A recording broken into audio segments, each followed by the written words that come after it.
Key pound. In a world, Shut the hell up. where Carolina Panthers fans Anthony from Charlotte, keep motherfucking pounding. have an insatiable thirst I need to see a lot more of that shit going forward. for Panthers news and opinions. All my C3 brethren from the C3 Legion. Only one podcast roars ferociously. The longest running Panthers podcast on the internet. It's the C3 Panthers Podcast. Oh, Greg, I owe y'all $100 now.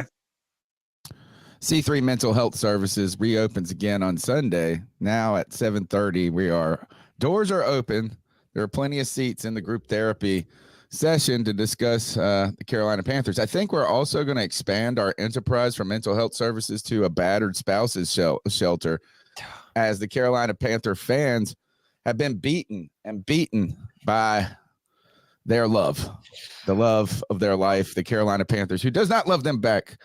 Welcome to the postgame show. The Carolina Panthers fall to, I guess this makes them 1-4, 38-20 to the Falcons. In some ways, a valiant effort by the team when it comes to on the back of Chuba Hubbard or on the legs and feet of Chuba Hubbard, and a defense that has no horses somehow trying to fight at times to be okay in a moment. But a late Andy Dalton dumb-ass interception took all the wind out of the sails, or all the hope out of our souls. My name's Tony Dunn. I'm here with my wheelman, Cody Light.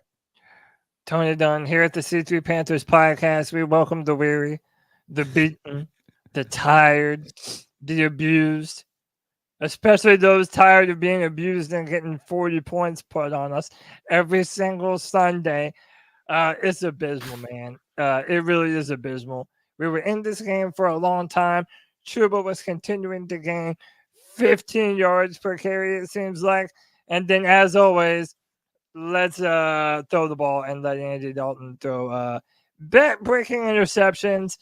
It's all bad, Tony Dunn. But when it's all bad, you know that means it's all good. Over at the C3 Panthers Podcast, where we have the best damn fans in all of YouTube. You know them and love them. It's Diesel Skills, Chad Howell, Daniel Berry, Sports Highlight, Cyphera, Donald Duck, Harvey London, John B. Jenkins, what's up?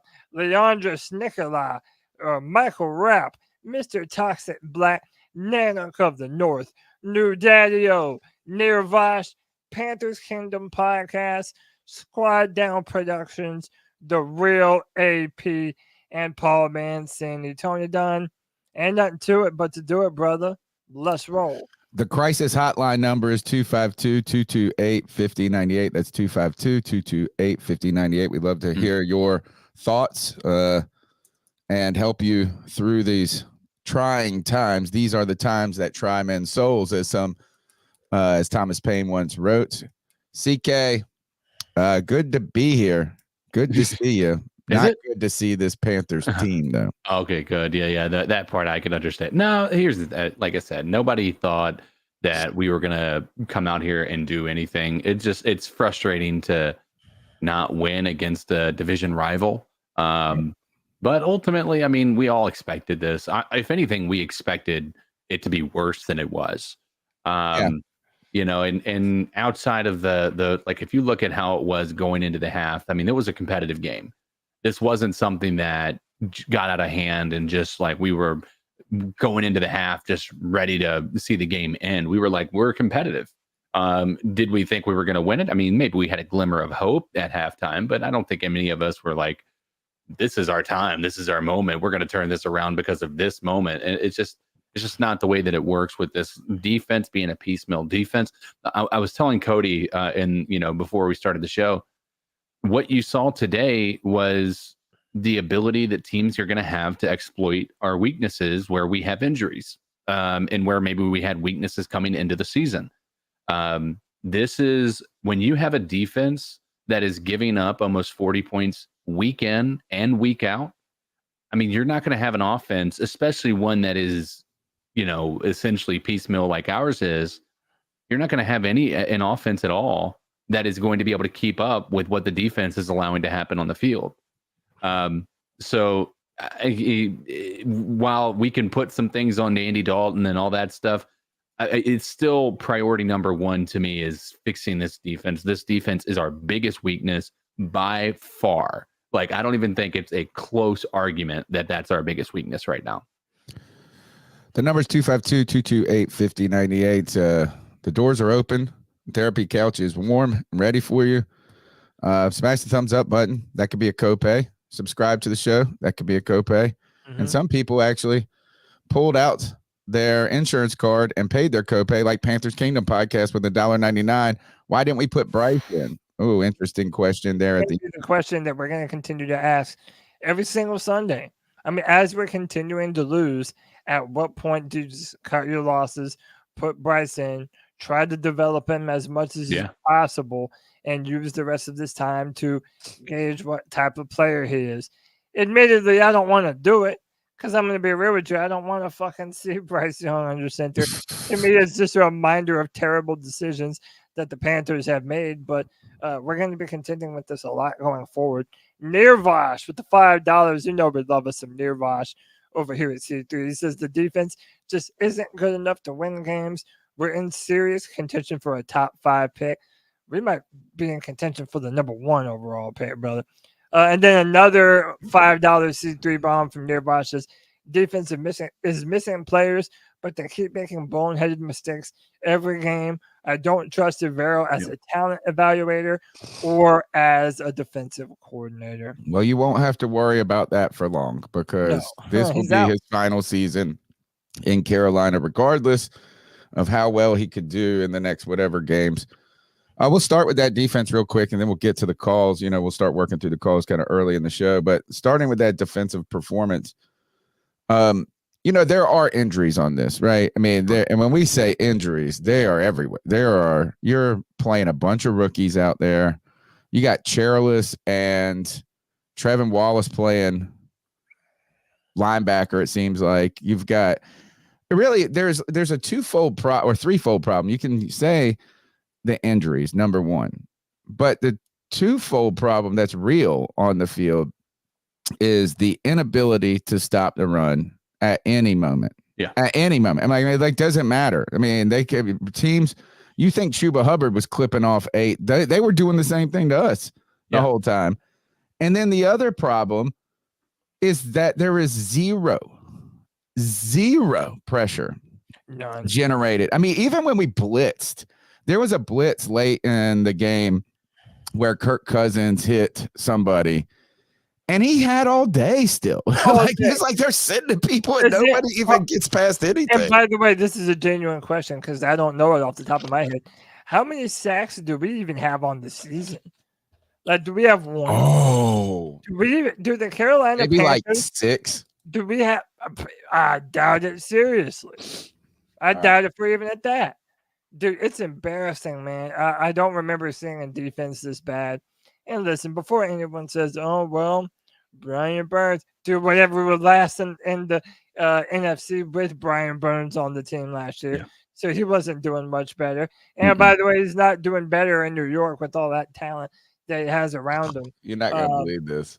Well, one of the things is, you know who leads the league in sacks? The Giants. They have 22 through 5 games, which is crazy. Burns accounts for 2 of them. I told you guys, here's the thing. When he went there is I think that his asset, that what he's going to bring to the table is not going to be sacks. It's going to be that defensive line is going to open up. Like, you're going to see all these other guys start to really rack up the numbers. And that makes him, the potential, and we could, argue that all day. I don't think Brian Burns is worth the money he was paid, but, I think that it's hard to argue the results. Yeah. Hey, all right. Do you know how many it is? How many? The Carolina Panthers actually have 1 more sack than the Falcons. I believe that. Wow. I was right. 6 sacks on the season. Still 6. Still embarrassing. Charles June with the $5 C3 bomb says it's getting to the point where I can't watch any of our games anymore. Enough is enough. And Panthers Kingdom with some takeaways. Horn wasn't good. Hill wasn't good. We had no pressure. And look, Mike Jackson was good. Yeah, Mike Jackson was good. But Mike also, Jackson might be the best dang player on the team, it feels like. Our You know, safeties, On the defense. There's been this discussion of who do the Panthers play this offseason? Is it Chuba Hubbard, who continues to impress? Yeah. Is it Deontay Johnson, who, let's be real, is by far and away the best wide receiver on this team right now in routine separation making? But the real candidate for the person that we might be paying this offseason is J.C. Horn. He continues to be in on a lot of plays. Yeah. You see that type of athleticism.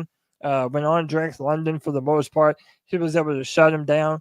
The only time you really ever see J.C. Horn getting burned is on coverage bust. And, that'll happen. Yeah. But for the most part, he's an exceptional corner, and I think our defense is going to be better with him. But we're going to have to pay someone top dollar this year, either top wide receiver money, top running back money, or top corner money. And JC probably wins that one out. I agree with that. I think that you probably have more hope of retaining a JC Horn. I mean, you have to pay him a crap ton than a Deontay Johnson, because Deontay Johnson is more. I mean, I don't know. I mean, you can always woo people with money.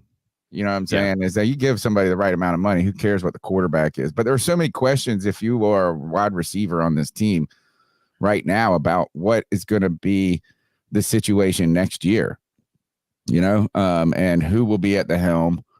Will it be Andy Dalton? Will it be a rookie? Will it be a rookie waiting behind Andy Dalton? We're going to have to sign a free agent quarterback anyway, no matter what, no matter who it is. Yeah.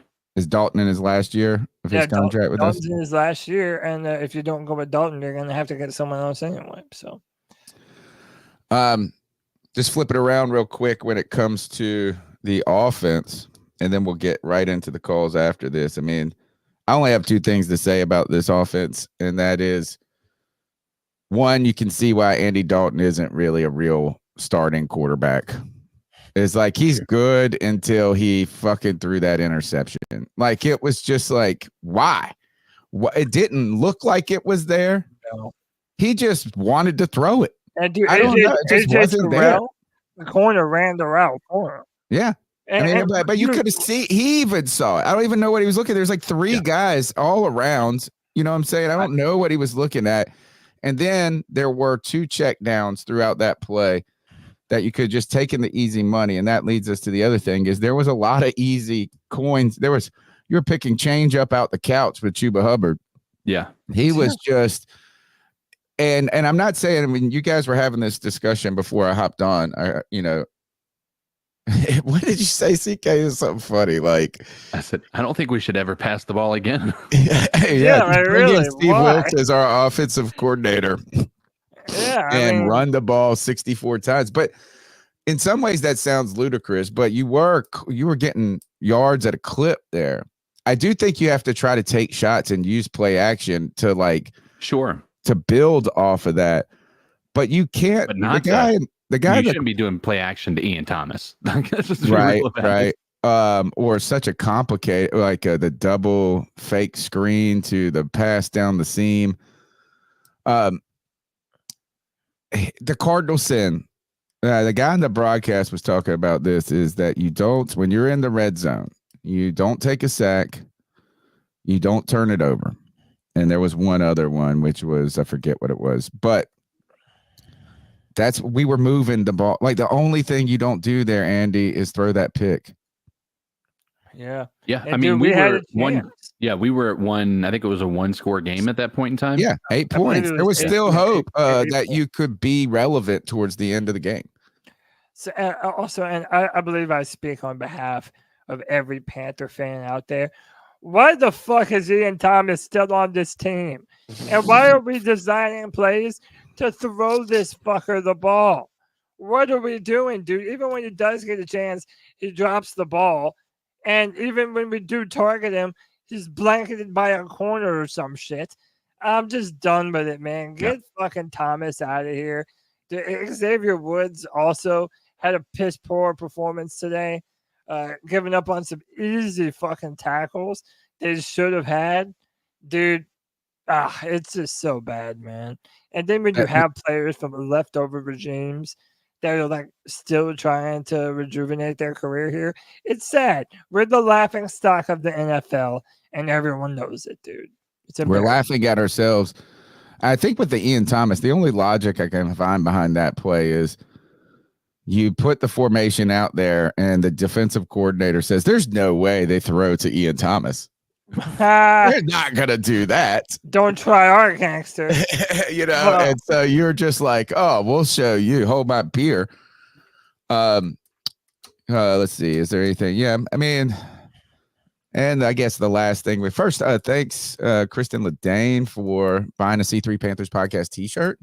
You guys can go to CarolinaCatChronicles.com, hit the gear tab. You can get a C3 Panthers Podcast T-shirt. You can get the coffee mug. There's some other stuff up there.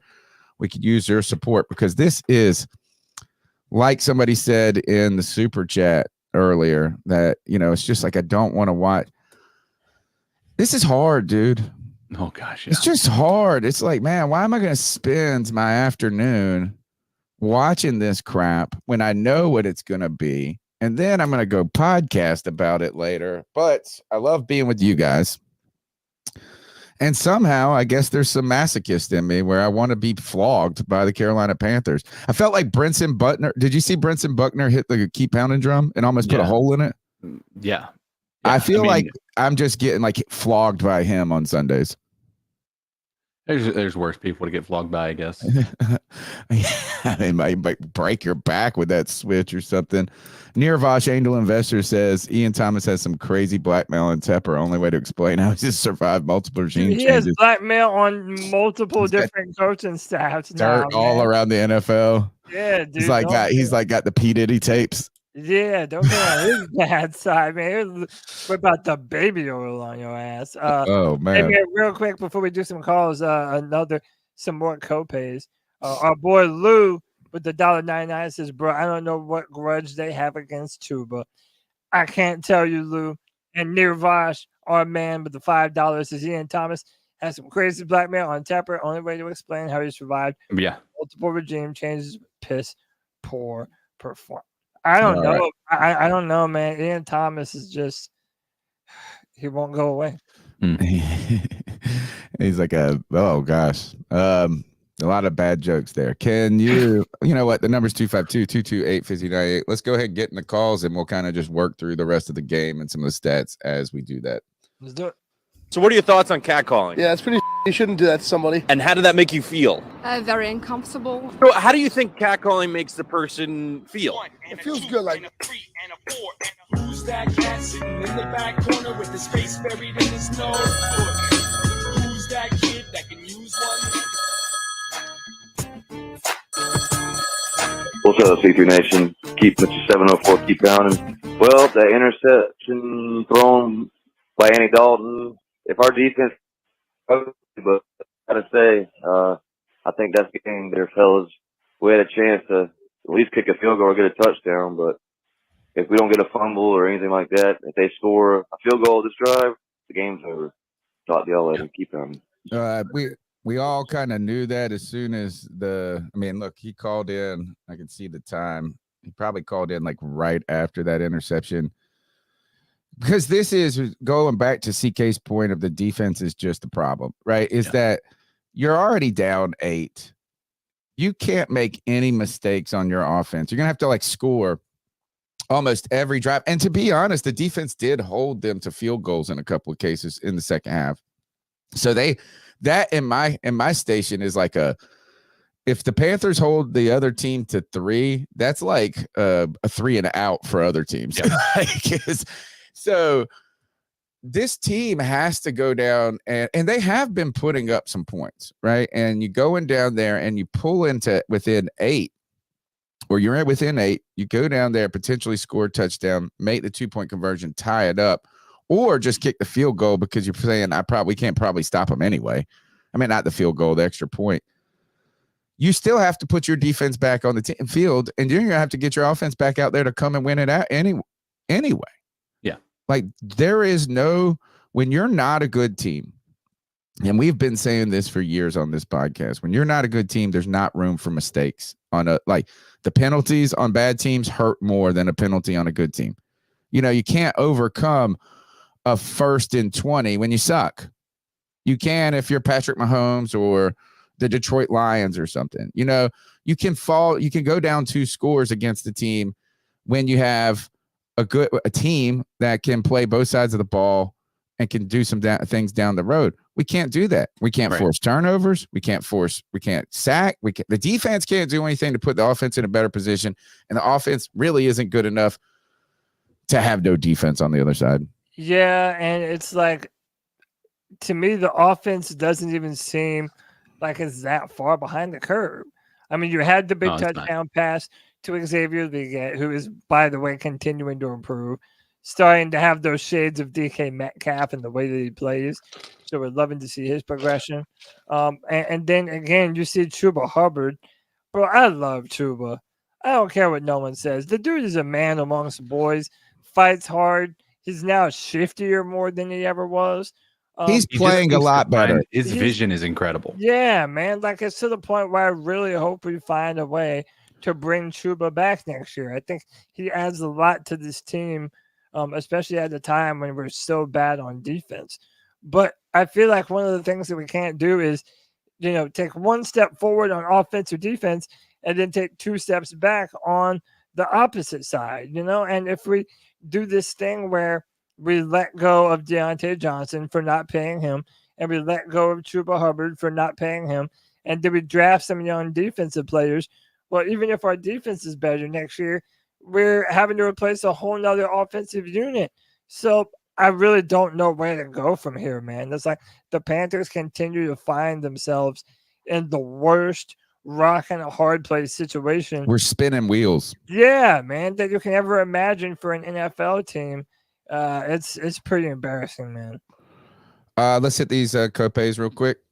Yeah, man. So I think we got 2.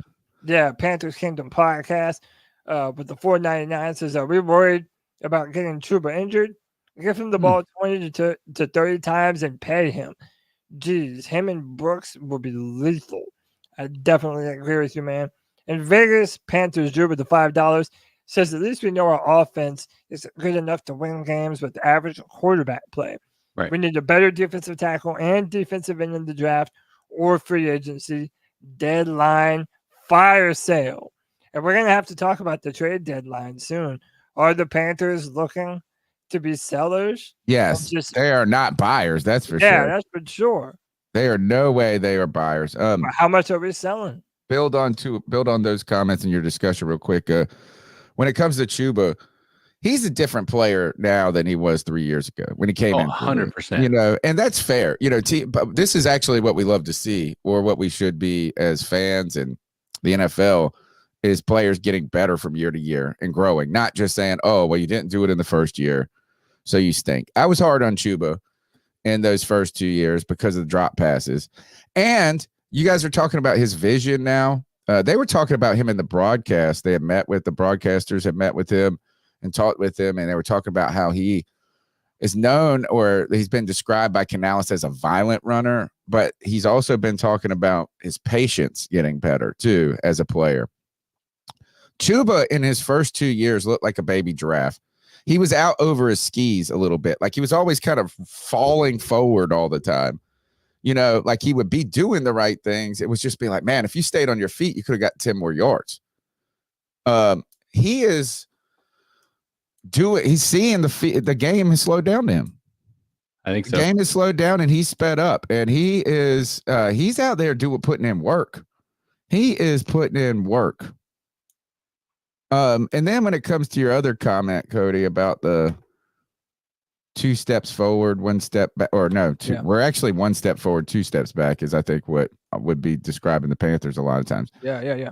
It's that spinning wheels, is like once you seem to fix one thing, all the other things are falling apart on the other side. So we've got and I don't know if the Bryce Young situation actually, if Bryce Young was doing what Andy Dalton was, would we feel like this? No, we would say, okay, this is now the time to start focusing on improving the defense. Right. And making sure that we can retain that offensive line for Bryce and find a way to keep some weapons around. It would feel like it wasn't pointless.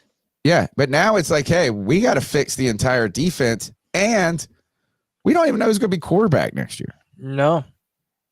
Or if anybody will ever want to play for the Carolina Panthers. I'm a big proponent now of best player available. I'm not ruling out the quarterback, but I'm also not saying you have to draft one either. No, yeah. Yeah, and it sucks that we're week 7 now, week 6 or 7, and this is what we're talking about. Already talking about the draft. It's just embarrassing, man, that every year we're talking about the same shit around the middle of the year. Yeah. But yeah, that's going to be the biggest question plaguing the Carolina Panthers going forward. Do you play Bryce Young? How long do you put him out there for? When? This is, why not at this point? It's like Dalton. I believe Dalton gives us a better chance to have a better offense and to be able to push the ball downfield. But that's still not enough. No, it's not enough, and if it's not going to be enough, you might as well just, wring out that rag dry and make sure that there's nothing left to squeeze out of it before we end up moving on or trying to trade him or whatever, man. I agree. Let's go to the next call. CK, Tony Dunn, Cody Lack, C3 Nation. What's up, brother? What's going on, guys? It's your boy CP, the Vintage Retro Man, North Carolina's neighborhood hope dealer. What a well, boys, that game today against Atlanta, it's embarrassing, man. It's embarrassing. The defense, Swiss cheese defense, holes everywhere. It's embarrassing. Offense put up a relatively valiant effort for most of the game. Mistakes, penalties, undisciplined, horrible defense. I don't know, guys. I don't know what the answers are. It's just sad. It really is a shame. I understand injuries and all that, but these guys get paid millions and millions of dollars. Even the second and third string, players, they make a lot more money than the majority of us make. Yeah. As far as salaries on our jobs. And I think that there's a certain standard that NFL players should live up to. And Carolina just ain't living up to it. But I got to find something hopeful. And you know what? The X Factor, baby. Xavier Legette, he looked good out there today. Coker had another decent game. We got some building pieces, but this is going to be a process, guys. Absolutely. But anyway, just wanted to check in. Hope Della, man. Somehow, some way, we got to keep pounding. Appreciate you, C3 Nation. Let it go. Pounding. Friendly neighborhood hope dealer, man. Yeah, we needed that. We need to set a goal. We need to start getting creative because these Panthers, they're not giving us anything to really work with. So we're gonna have to figure out what is this cool super chat goal we can do. I just put up a poll for the YouTube chat. Which season was more miserable, 2024 or 2023? And I felt like the easy answer was going to be last season. Yeah, 2020. Yeah, 2023. Right now, I'm picking 2023. Yeah, well, 2023 was the most miserable because we knew we were giving away the number 1 overall pick. Yeah, that's what I'm saying. And at least Dalton has produced some high moments, Yeah, but there's something secretly miserable about it. No one's ever in purgatory again. Yeah, like it's just as bad. No, here's the thing that I think this year has provided. Number 1, it allowed us to not be stuck in purgatory because if Bryce did come out and he was even somewhat serviceable, you're going to have, horrible fans like myself that are saying like, see, he's improving. We got to stick with him. And now we have a definitive answer. We know he's not the answer and we're moving on. That's why this one feels, yes, it sucks to, lose what we did, but now we can move on. We can get back on the rebuild wagon. We can build this defense. And then in my opinion, I think when you look at what some of the best teams in the NFL have done that have been consistent, they've gone after free agents as quarterbacks and then built their team outside of that. We'll see. I'm looking at Atlanta. I'm looking at what Minnesota did with Kirk as well. The Rams did it. Rams did it with Matt Stafford. Yeah. I just think there's a blueprint that's worthy of following in that. I think, CK, it takes away some of the risk. It does, yeah. You know, I mean, it's more expensive. Sure, but you have to invest so much in an unknown asset. Right. Dude, you know, it's kind of like a startup company versus investing in Apple. Yeah. Right. You know that Apple is not going to go up 45% next year or something, but it's going to give you 8% gains. And then you could buy this, invest in this company. It could be nothing. Yeah. I mean, also, we're going, like I said earlier, we're going to have to sign a free agent, whether we want one or not. I'm fine with that being Andy Dalton for another year. Again, only knowing that it's a bridge. I would take Andy Dalton over anything Teddy Bridgewater ever did. Oh, for sure. So I would take Dalton. If not him, Joe Flacco continuing the ball out. No, Joe Flacco is old. Give me a break, dude. His Joe arm Flacco, is not that good. Though. Give me a break, dude. He's one of the best quarterbacks in the NFL, and it still is. But yeah, both him and Andy Dalton rushed the football today. I saw Joe Flacco run for like 4 yards, but Andy peeled off an 18-yard run today. Yeah, but it looked like I don't understand how Atlanta didn't have him short up within 5 seconds of exiting. Hey man, a couple more super chats and then we can go into some more calls. Vegas Panthers Drew says at least we know our offense. Oh, right, we already played that, right? Yeah, we did. Panthers Drew says if Bryce can develop, if Bryce can't help development of other offensive players, leave him on the bench so Coker, Johnson, Chuba, and XL can create a reason to draw free agents. That's a good point too. That is you want to show some signs of life so that way people will come here and actually want to play for the Panthers. Yeah, that's a great point. Or that they actually get better in the reps that they get. You don't want to have Leggett out there just running completely running the right route and then being missed by a mile. Or not even looked at.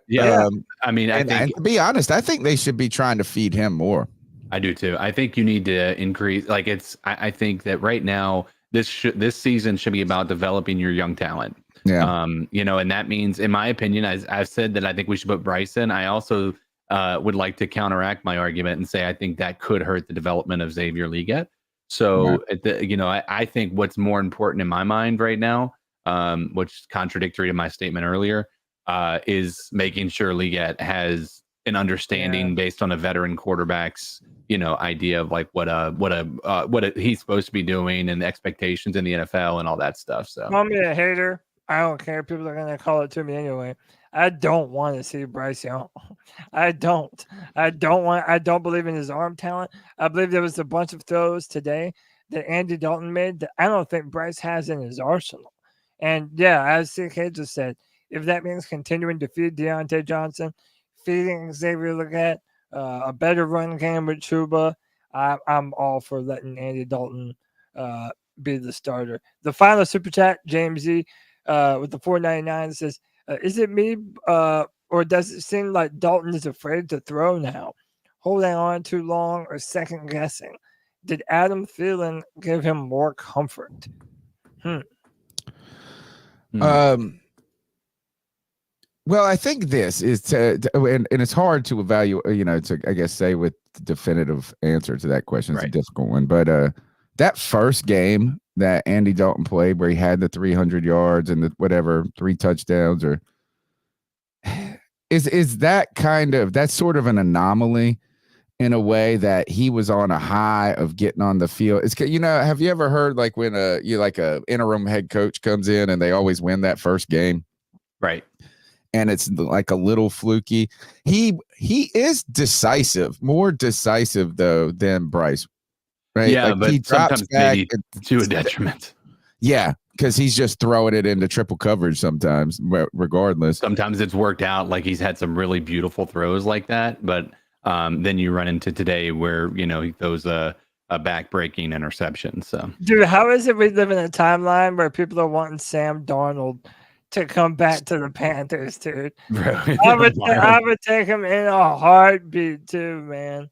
Well, we were kind of into him when he was here for Well, you know. Well, he's like, and again, we run into the same scenario where we didn't have a great offensive line, and then when we stopped just relying on his arm and putting the run game or an emphasis on the run game again, there towards the end of his last year after we traded away Baker, he started to look like he could be a competitive quarterback in the league. He is exactly what I feel like you need on an offense. You need a quarterback that can throw the ball, but doesn't have to all the time. Yeah. And none of it matters when your defense stinks. Yeah. Stinks. So bad. Stinks. So bad.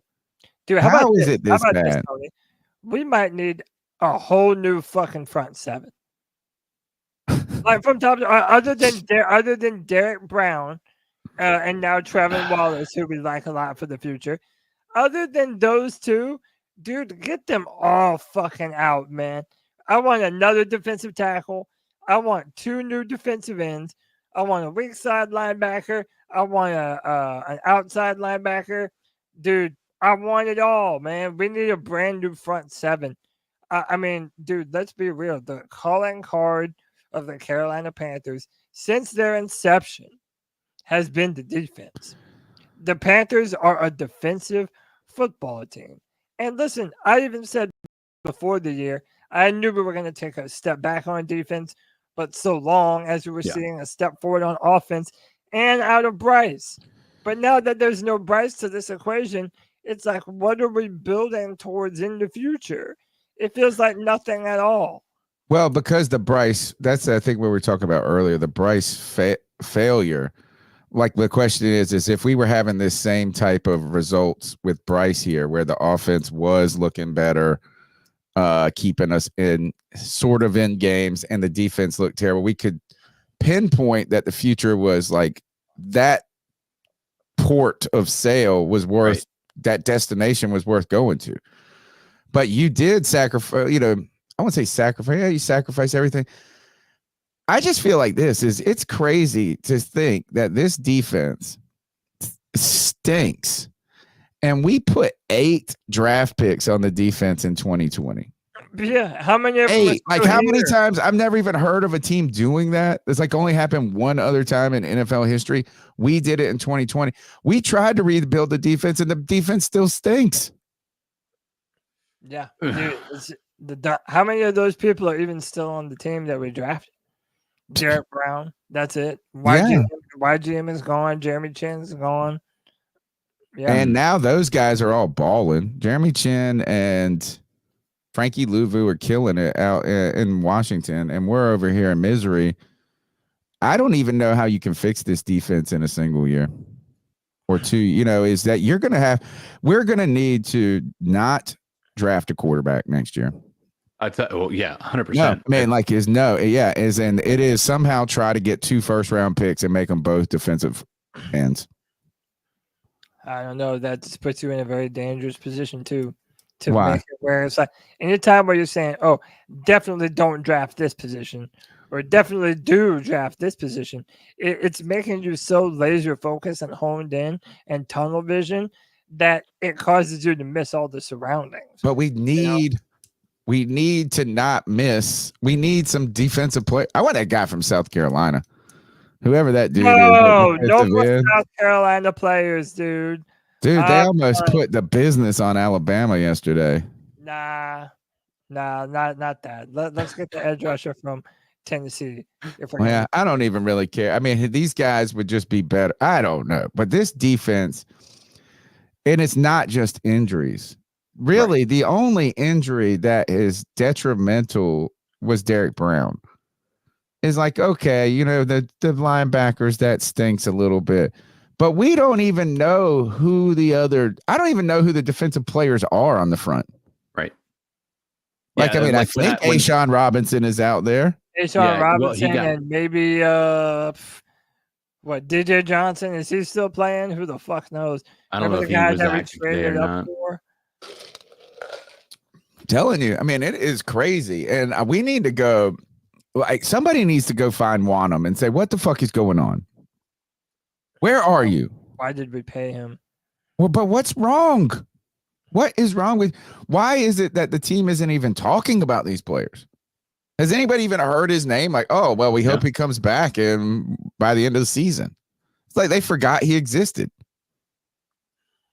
We never met him, so who knows? I never got to know the dude. I mean, I think he's in his window to return, the 21-day window now. So I could be wrong, but I think that's what I had read. Him and Jonathan Brooks. So hopefully both of those guys will be coming back soon. And we'll see if his contract was worth anything, like if it was worthy of the amount of assets that we ended up giving him in the form of a pretty decent contract off of a okay year in Minnesota. Yeah. Kennard is the guy. Somebody put it in the chat. By the way, now we're also having the conversations of, do we even bring Jonathan Brooks back this year at all? Considering I think you have to. Well, I mean, so they have a designation. They have to bring him back before sometime before the end or of the put month. him on our. Or he's going to have to be on end of the year. Yeah. But here's you have to bring him back in my opinion. If you're a GM and the coach, you're looking at this from the perspective of you need to reduce the value of Chuba as much as you can so that you maybe could bring him back next year. So if Jonathan Brooks comes out, right, if Jonathan Brooks comes in and he splits the reps and he turns out to be just as good, if not better than Chuba is going to be realizing that maybe his contract is going to be a little bit more inflated than he had expected, or maybe not as inflated as he's expecting it to be at the end of this year. Like, I want the dude to get paid, but I also want to be able to build this team up correctly. And if we're having to play Deontay Johnson, we're having to pay Chuba Hubbard, we're having to pay JC Horn, like all of these pieces we don't want to lose at a higher rate than other teams will have to pay. Letting Chuba just be the ball carrier for the rest of the year is only increasing his value as we go on. All right. Yeah, but if it works, and if he's, dude, I'm tired of letting our homegrown talent go other places. How about that? The only good players that we draft, we don't even retain them. And now it's in this situation where the team is so shit, you don't want to justify paying top dollar for any position. Yeah. Like right now, imagine paying top 5 corner money to JC Horn when he's largely been hurt the majority of his career here in Carolina. Incredible when he plays, but still, corner is dumb expensive. Wide receiver is going to be very expensive for Deontay Johnson or Chuba Hubbard, who might be a little bit cheaper because he's a running back. But at the same time, it's also replaceable. And we've been bit on the ass too many times by paying running backs. So again, there's always like this gotcha scenario with every single issue that plagues the Panthers, where you can see how any move that we might make could just end up binding us on the ass. Well, it typically does. Let's go to G. Cavassier. Offense brothers, how y'all doing? G. Cavassier. What up, G? I'm so sick and tired of fucking losing. We could have won this fucking game. Man, bro. I just don't get it, man. I really don't. Andy Dalton played pretty good, except he threw, the last interception in the fourth quarter. Then the other interception he daggone threw, Mingo was wide the fuck open. That was a Bryce Young move, I swear. And people saying, the commentators, well, he was getting greedy. He was getting greedy. I was like, shut the hell up. You can see in Andy's fucking face that he was fucking pissed off. I really thought he was going to beat Atlanta because he's 3-0 against Atlanta. But now he's 3-1, And y'all know me. I hate the fucking Atlanta Falcons. I haven't liked the Atlanta Falcons since I was in the 5th grade. I cannot stand them motherfuckers. And this is way before goddamn Michael Vick and all that shit and the Dirty Bird dance and Jamal Anderson and shit. Really, this was before fucking Deion Sanders got drafted by the motherfuckers. I can't stand Atlanta. Never liked them. Well, we got the Commanders next week. We need a fucking pass rush so fucking bad, man. I swear. Jaden Daniels is about to put up a... They ran off through us with a running, you know what I'm saying? And Chuba ran his fucking ass off, but once again, they didn't use him like I thought they was going to fucking use him. Xavier got a touchdown, and Dominique got a touchdown or whatever. That's cool and everything, but I'm like, come on, man. We could have had this fucking game, man. We could have had a couple of interceptions, too. I just don't know what the hell is going on with Carolina. I'll be saying this shit on Twitter all the time. The fucking Panthers are cursed. I swear we are fucking cursed, y'all. Yeah. Give me your thoughts on that, y'all. Keep pounding. Definitely cursed. Go ahead, CK. I mean, it's hard not to look at it that way because, it does feel like every time we pay somebody, they get hurt. It does feel like when the ball's, if the ball, there's a 50-50 shot that it's going to go our direction or somebody else's direction, it feels like 95% of the time it goes their direction. Case in point, batted ball that ends up going in the hands of the of Atlanta today. We go back to when we see Steve Smith have that same thing happen when he was on the Ravens and he's facing us, a ball that gets deflected, just gets into his hands. He just runs it straight in for a touchdown. I mean, it seems as though we have a team we just don't have things go our way. And here's the thing that I hate about that feeling is I'm a proponent of, in life, I try not to let things that I can't control affect me. Right. Which and is tough. it's a very tough thing to do, especially, if you're a Panthers fan. It's like, it feels like, even if I wanted to look at it from the perspective of this team, like if I was trying to look at it from the perspective of the players, it would be difficult for me to say, well, I can only control what I can control. Because like even the things you can control seem to somehow just go the other way.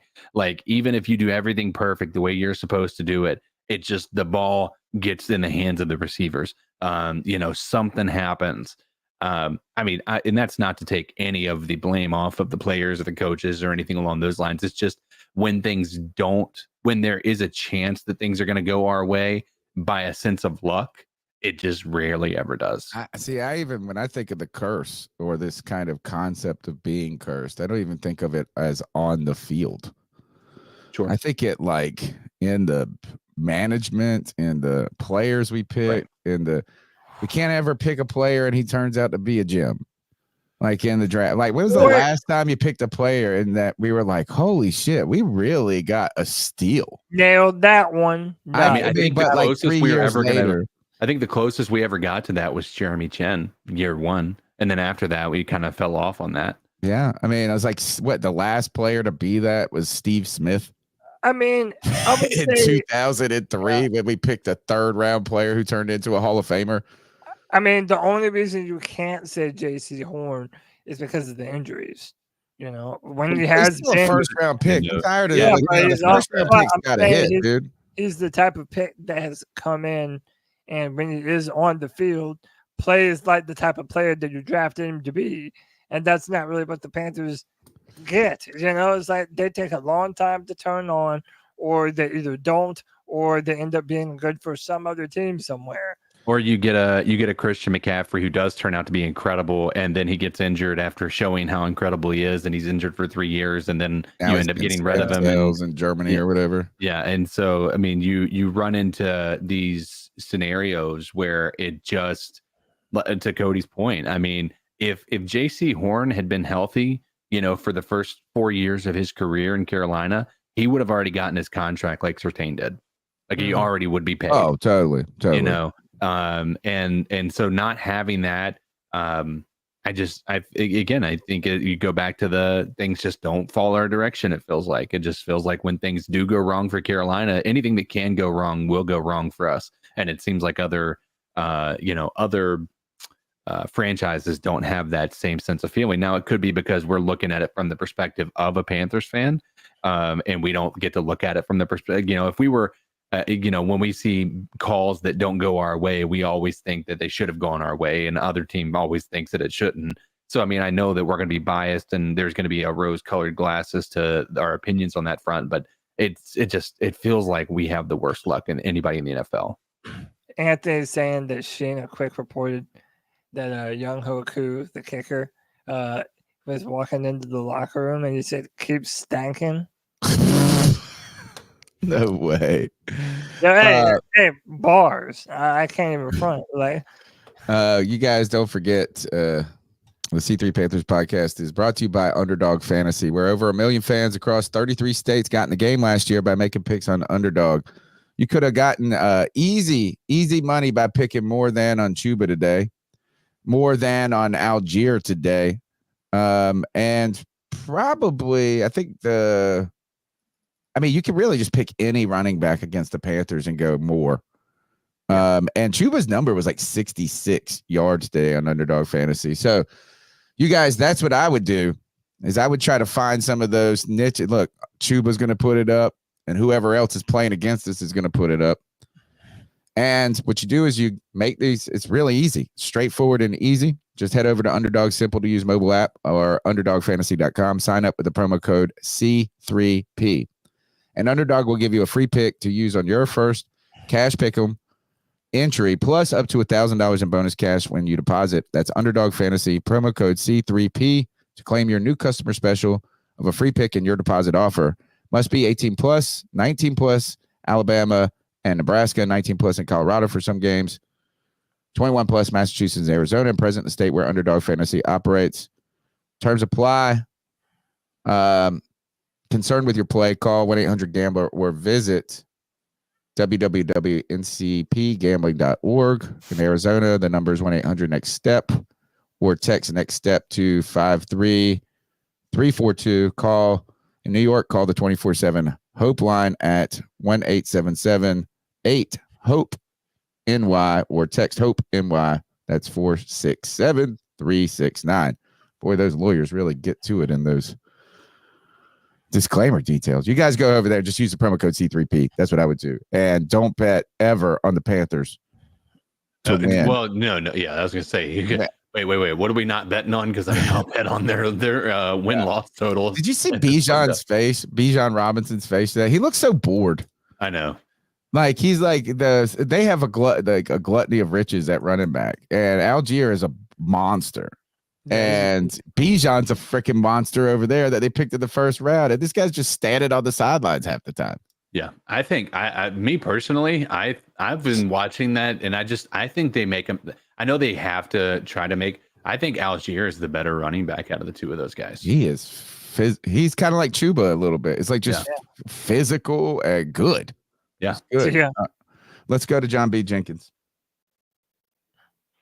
Hey guys, it's John B. Jenkins. First off, man, it sucks that we lost, but I really like Chuba Hubbard. God, he looked good. Why did Andy Dalton have to throw that freaking interception? Good Lord.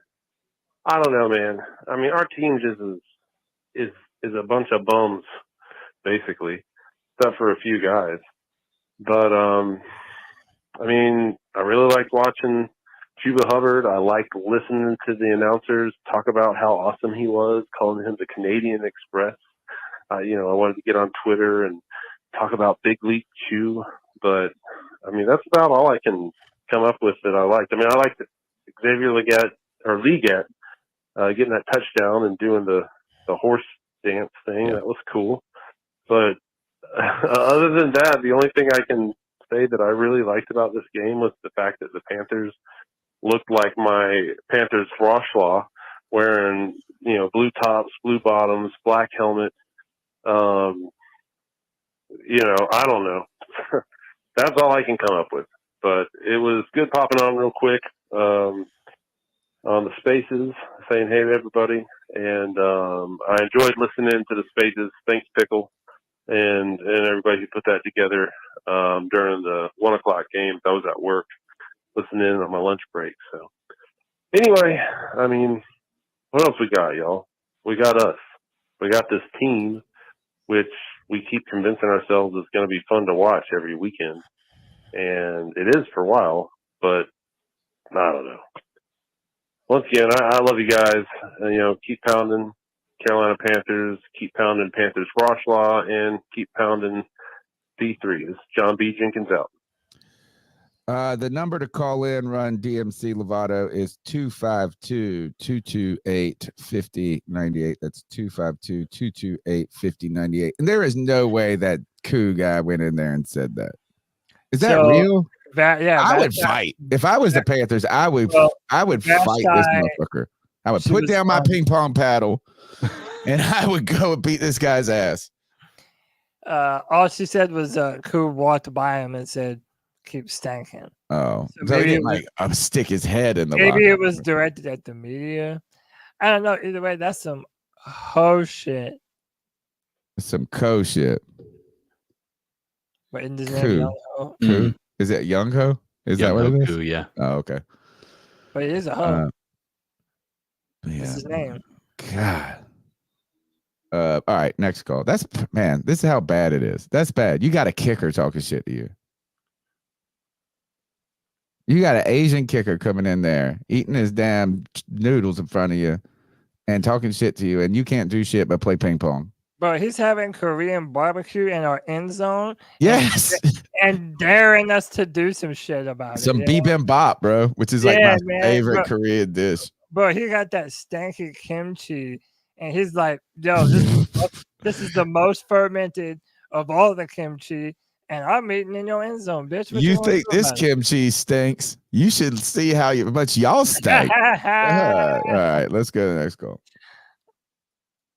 Yo, what's up, C3? It's Anthony from Charlotte. Hope y'all boys. Psych, we're not having a good Sunday. We barely do. Anyways, another fucking terrible game. It was pretty close until, Canales just wanted to start being pass happy. You're down 28-20. Your Chuba is just absolutely eating. Okay, eating. Getting the O-line, even with the backups in. Still great at run blocking. He's eating, getting 8 yards a carry. You know what Canales says? No, it's time to air it out. Even though you could have kept doing the same thing, because clearly the Falcons couldn't stop it, even when they were stacking the box. But no, he decides to call a play action boot. Andy rolls out, and you're throwing it to fucking Ian Thomas, and it's picked off. That was the game. Is that who the target was on Dave the pick? Canales, he's been very questionable with his play calling. I haven't criticized Dan Morgan or Dave Canales this whole offseason, probably just about one thing. This is the second thing on the list.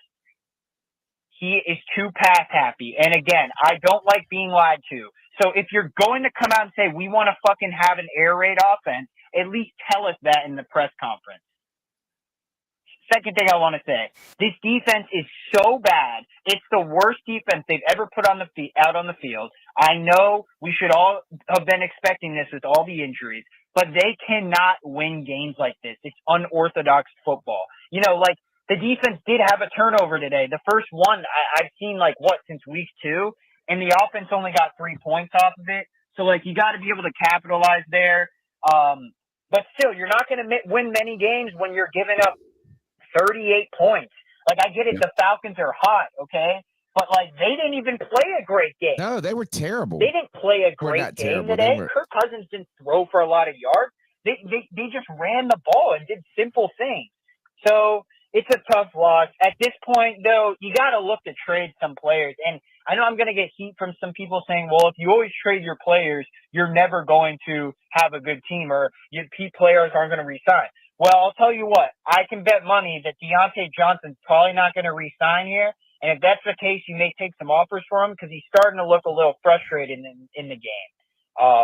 But 1-5 now, we got to move on. But still, it's just a bad loss. 18 points. I mean, sure, I'll give the people this. These games are definitely more watchable than when Bryce Young was in the game.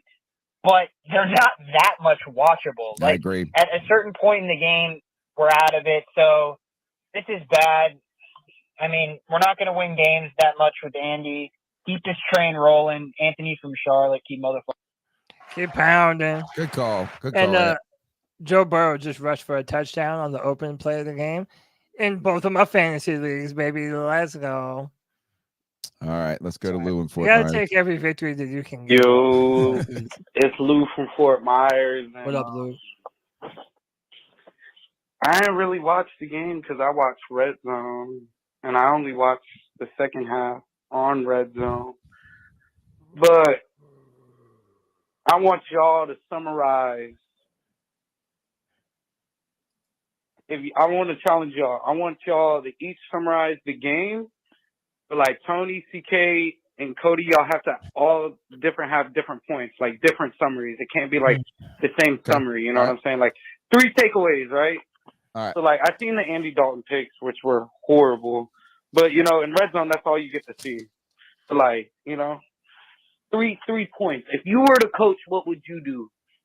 3 things. You know what I'm saying? 3 things differently. But yeah, bro. But like I said last call, bro. Dalton's nice and all, but I'm sorry to say it, but he ain't no Sam Darnold, bro. Sammy Dimes. Well, he definitely ain't Baker. Baker threw 3 picks today. But then again, they did win by like 50, so it's like, y'all get what I'm saying, bro? It's hurting, bro. It's hurting. These games is like so close, but yet so far.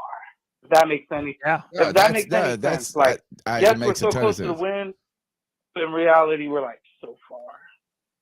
But yeah, bro, I'm done with Giro defense, bro.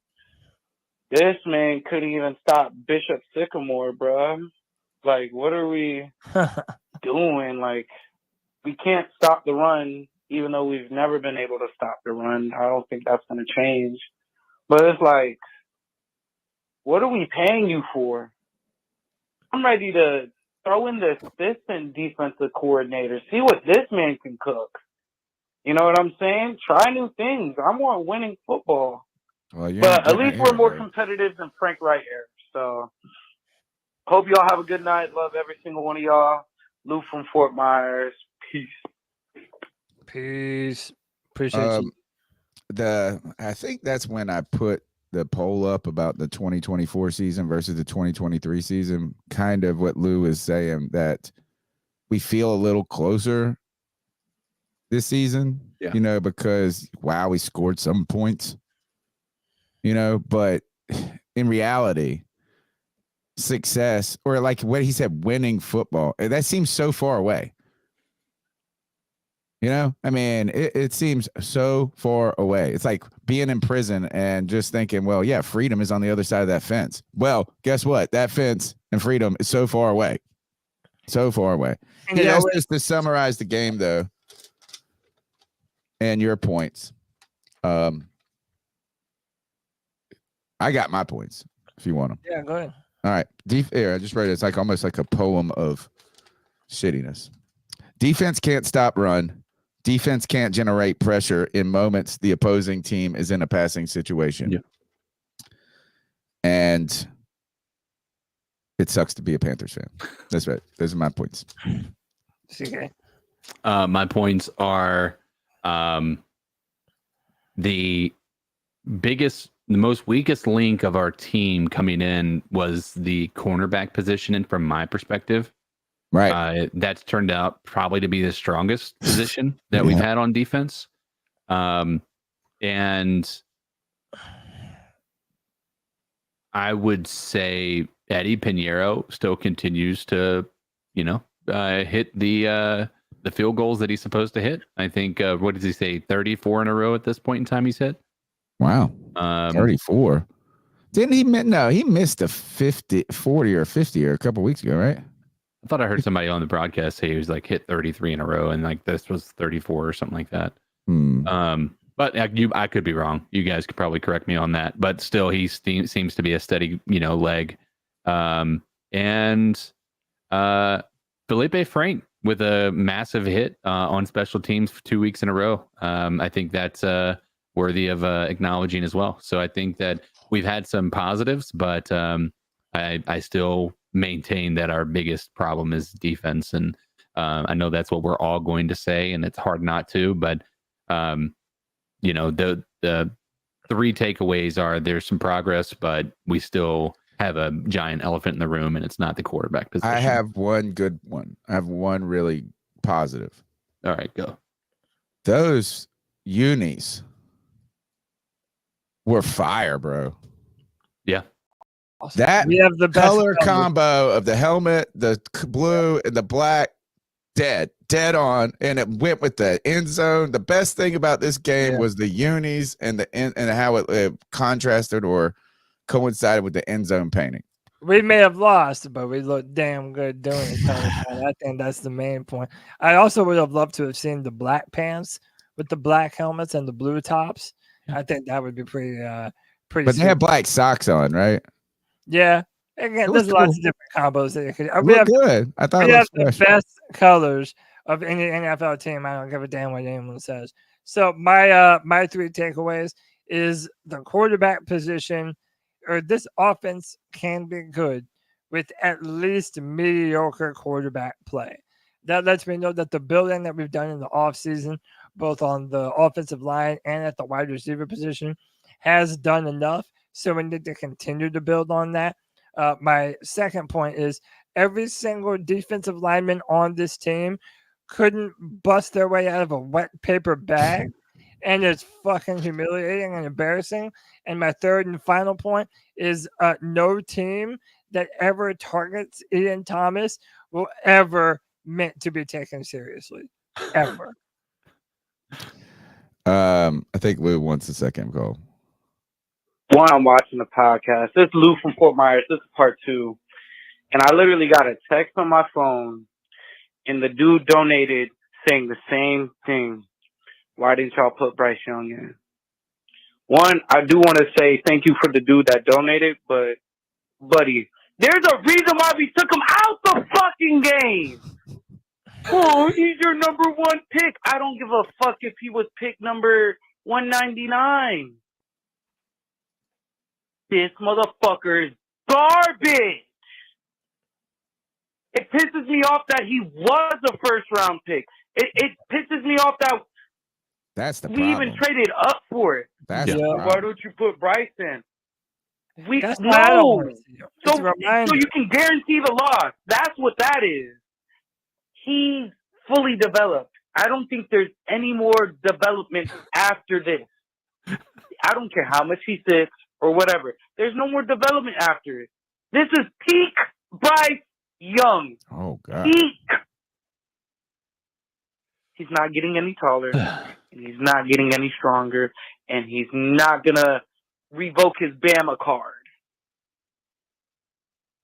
Literally, he is everything you shouldn't want in a fucking quarterback. Small, no arm, and he came from Bama. Why would you put him in?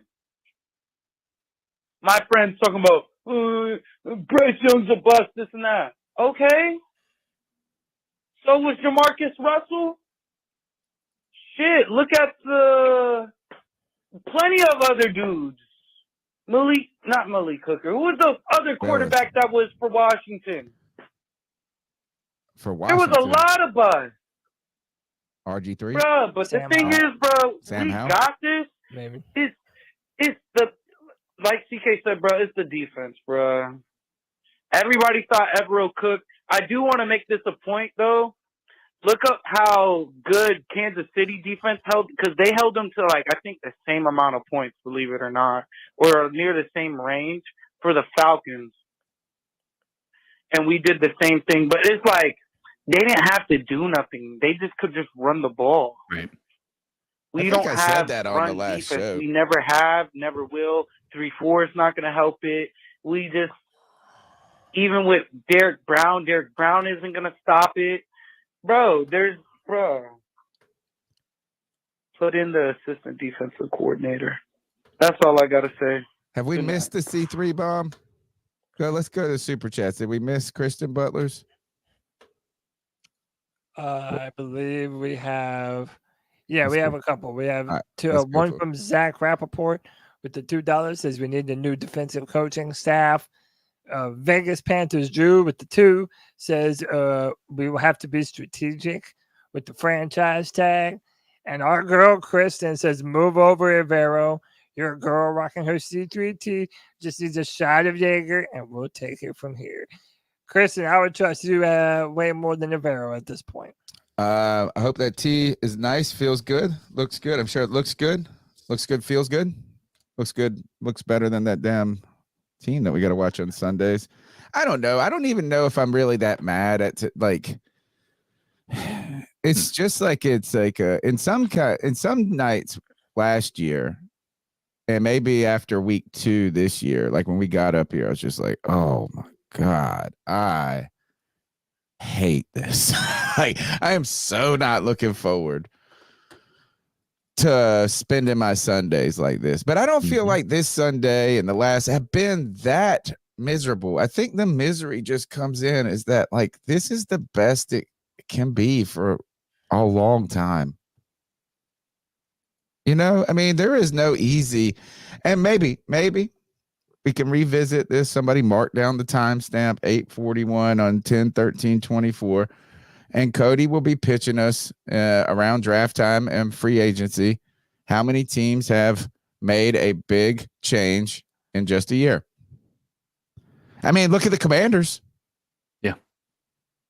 The Commanders had what, the second pick overall last year, and now they're 4-2.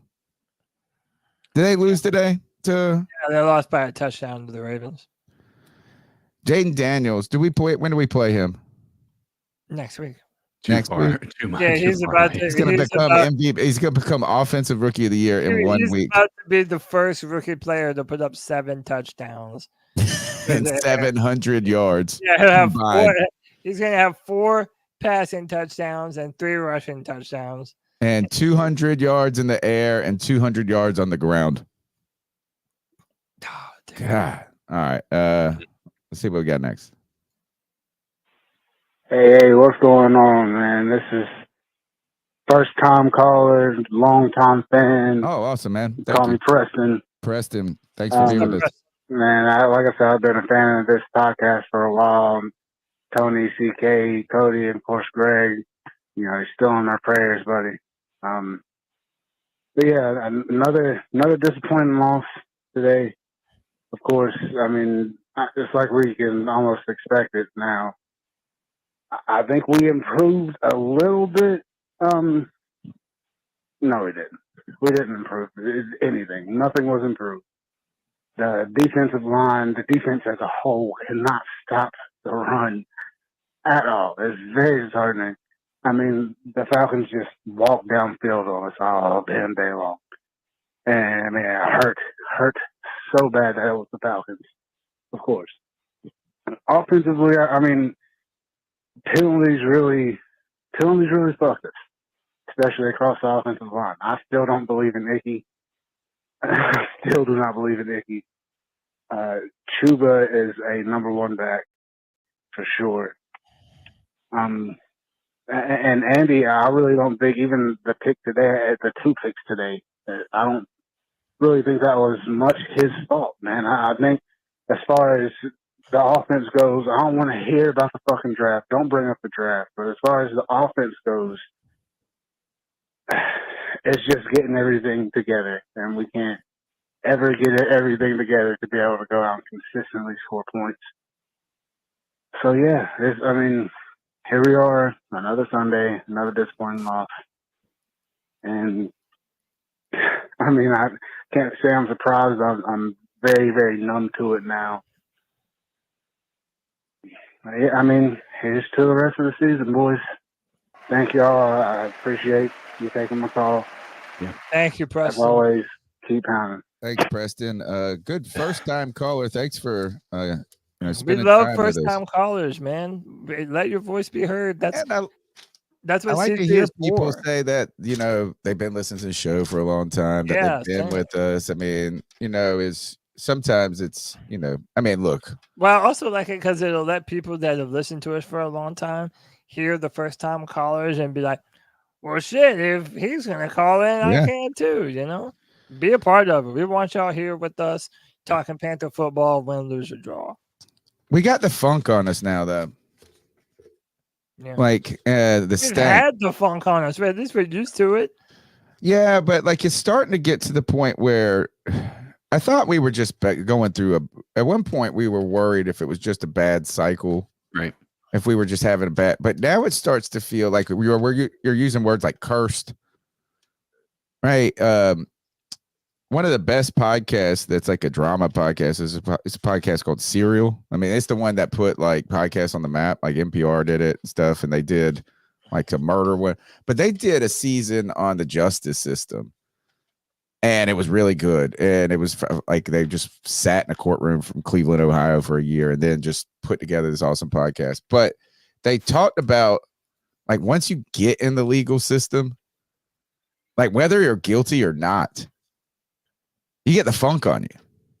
Like, even if you get out of it, you get a funk on you. You know, I mean, it's just like, and we've got the funk on us. Like, you're walking out.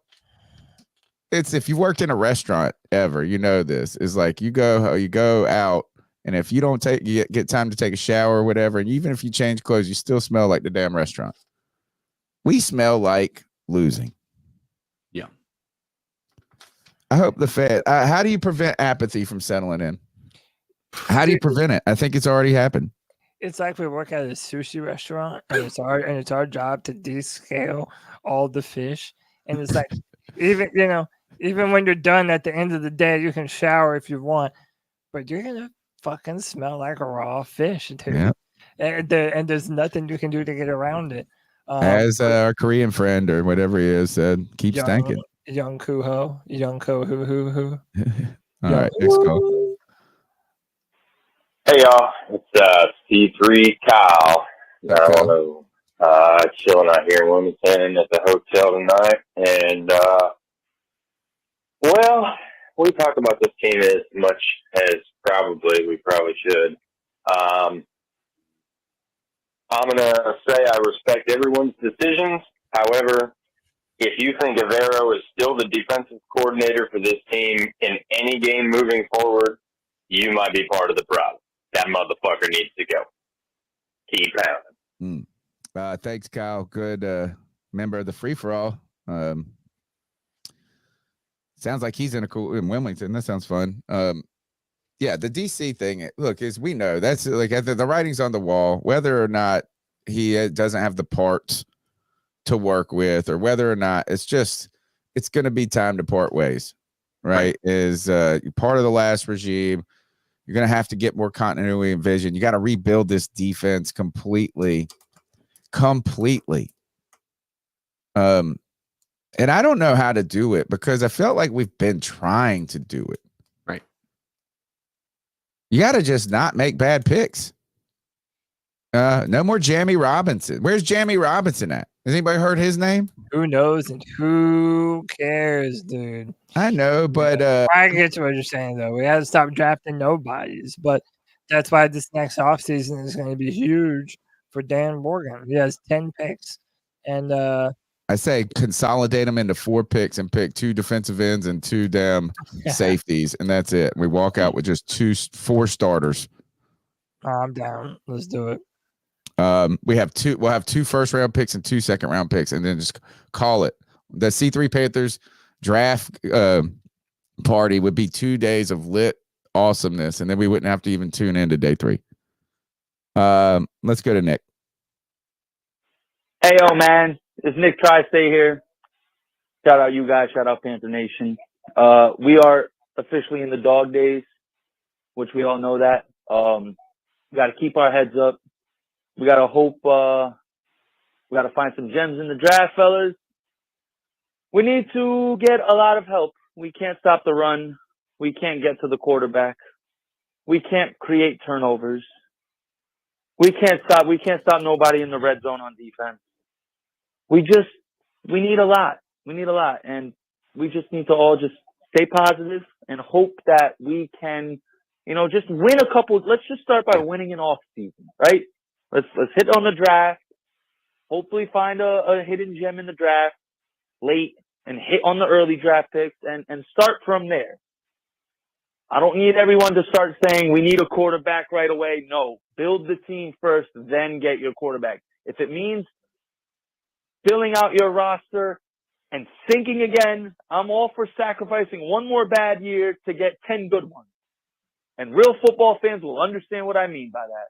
Y'all fellas be easy. Shohei Ohtani just hit what they're in the second inning, RBI.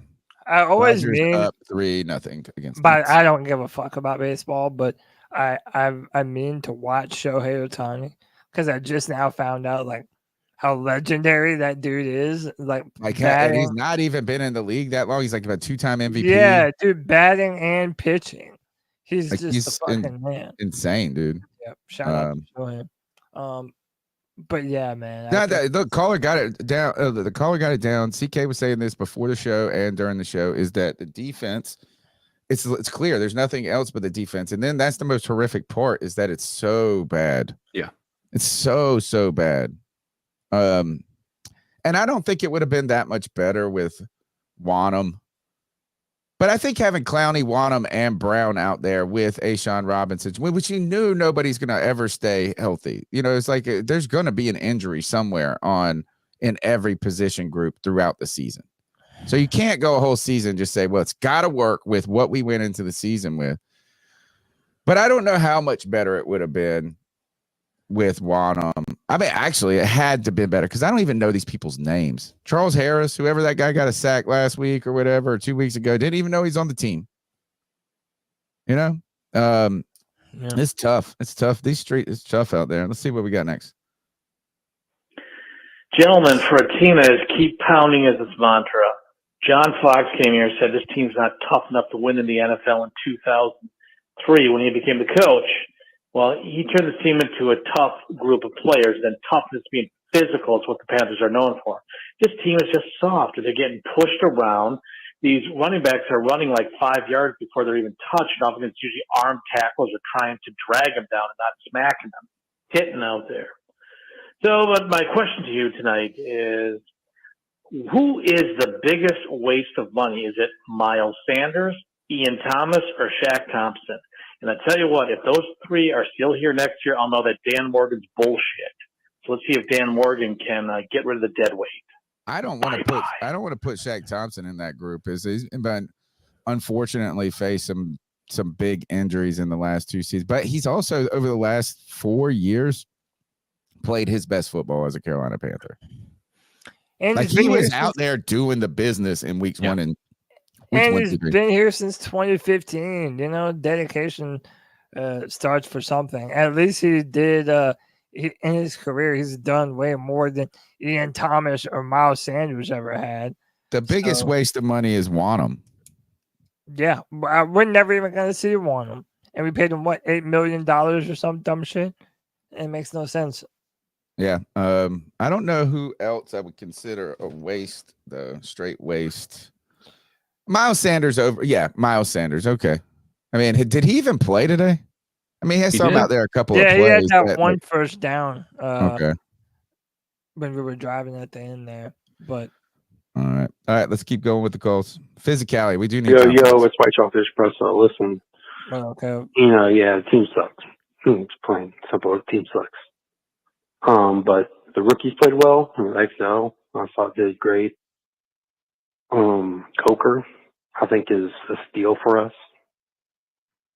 He's playing tough. He's better than Mingo. Hopefully, we can get the first overall pick. You know, get the first overall pick and do something like the Bears. Trade it down for multiple firsts. Maybe get a star out of it with it. You know, and guess what? We're tanking naturally. I'm entertained. Fuck it. I don't give a shit. Like, I was like 80% of that game, I was entertained. Like, because we were in it for about 80% of it. Yeah. It really wasn't as bad as. No, it wasn't horrible. Tanking naturally. Getting first overall pick. Trade down. You know, fuck it. If the Cowboys want the Sanders kid, guess what? Give us 2 firsts and Michael Parsons, baby. What's up? That's all I got. Peace. Please? I mean, yeah, listen, I don't feel dejected. I mean, I do because the Panthers are fucking terrible always, but we've seen performances that have been way worse than this one. Yeah. And again, like that's part of the reason why I know there's so many people that are saying, hey, go back to Bryce, give him that time to evaluate. Look, y'all can call me a Mr. Know-it-all. I just feel like I already know what there is to know about Bryce. And at least in these types of games early on, we're still in it. And it's like if we had some better game management and decided to be steadfast with Chuba and run him hard and continue to focus on that and then take those selective shots down the field, I have no problem with Andy Dalton starting and at least knowing that we have a chance to win a football game. We might not have a chance in hell, but I at least like having there be a quarter or two where we're under the assumption that we can make this a competitive performance. So yeah, I have no desire to see Bryce. James' comment, is that a Falcons fan maybe? Y'all Yeah, gave we got us a that Falcons win. It was fan. a 3-possession game and we could have scored on that last pick. It got out of hand and we kept on the gas. I don't know if maybe he's talking about a caller saying, I don't think anybody said we gave that. I think that game right there, our performance is the best the Panthers can really do. Like, I mean, I think so. Like when we say we're not, when Kev says not dejected, or you said not dejected, I think the reason I am dejected because that's the best we're going to get each week. And in many ways, it's like, that's what we're going to get. And so, yeah, it is better to watch than last year. It's more tolerable to watch. Still bad. Is like we really shouldn't be beating anybody. I don't see a recipe for us beating anybody unless somehow they decide not to run the ball against us. To Kev's point with the trade back, I think we need to trade back twice. I think we need to trade back from 1 to 3 to 3 to 7 and then just get 3 first-round picks for each year for the next 2 years. Yeah. I understand the allure of it, but there has to be a player that teams are going to want to draft up for that you as the Panthers are willing to pass on. Yeah. So yeah, I mean, it's only quarterbacks. That's all. What else do you trade up for? Either a left tackle, maybe. Yeah, a defensive end, a left tackle, maybe a wide receiver. I don't know. All right, let's go back to calls. Getting towards the short hairs. Hi, boys. You asked for it. Another week of Carolina Panther football talk, baby. Woo! We're going to have to get right into this fucker. Let's go ahead and split the defense wide loose. They look like absolute shit in the first half. That was probably one of the worst first half of Carolina Panther football I've ever seen. The best part about that fucking game was the goddamn weather. It was gorgeous out. I was drinking my cold Miller Lite, posted up. You know what I'm saying? They got them chicken supremes. Y'all ever had them Bojangles chicken supremes now? Woo, boy! You dip that motherfucker in honey mustard now? I'm telling you. With them Cajun fries, I'm telling you. Hey, but let's get back to the game. I'm going to tell you right now, the first half was okay. We were able to keep it somewhat manageable, but I still felt like the defense was just giving up everything. I mean, the fact that we were able to score first was huge. Beyond that, we kept the crowd out of it. The Atlanta crowd was pretty much in there the whole time, but, we were able to subside them just a little bit, keep things just a little bit light, at least before it absolutely got blown wide loose. And then it got blown wide loose, but absolute shit show. We have to focus on running the ball more. We constantly found ourselves down, okay? It was just a constant battle of just back and forth. I mean, we have to focus on fucking leading and holding the lead. Have we held a lead at all this year? Maybe for 3 fucking goddamn seconds? Absolute fucking pigsty of a defense. A bad joke there. And then it was good to see Xavier Legette get a touchdown. We finally gave Chuba some room to run on the second half, but it just wasn't enough. It felt like Dalton totally fell apart in the second half. This is a serious call, boys, because I'm tired of the bullshit. I'm tired of joking around. I'm tired of seeing the penalties. I'm tired of the bullshit. I mean, a lot of us sit here and watch the team, and we just wonder what it should be. Not what it could be, but what it should be. Right. We'll never see that because of David fucking Tepper. and all the bullshit that comes behind this team and all the years of just crappy drafting. I mean, you know, it just fucking, it's mine. Let's see. He's got a little bit more to the call. Actually, wonderful call so far. I love this one. Oh my! I tell you, them Panthers ain't worth the shit. That team ain't worth the goddamn right. I ain't spending not one damn more dollar on a cold beer in that damn Bank of America Stadium. Guys, that ain't Carolina football, boy. Oh, oh, do I have some news today, bud? I'm going to start with the defense. What the hell is going on with that shit, No bud? idea what's happening. Absolute game. I ain't going to sit there and listen to none of it. None of it. This team ain't worth the shit. Put them in the shitter. You know, well, first, I love this caller. Second, imagine seeing him make that call walking out of Bank of America.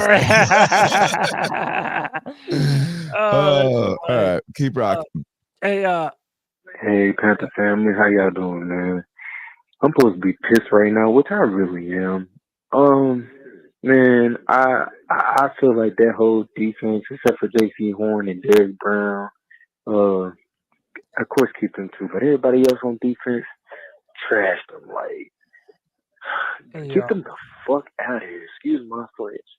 And man, right now we going through the David Tepper curse right now, and it's really pissing me off. Like, we've been bad, but we've never been diarrhea, and it's pissing me off.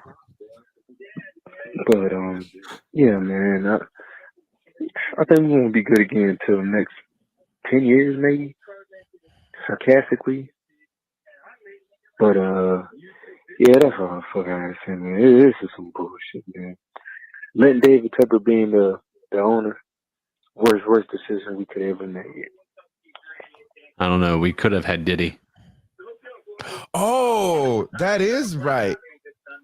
He was part of a group trying to buy the Carolina Panthers, right? Yeah. He said, "Hey, yo, I want to buy the North Carolina Panthers."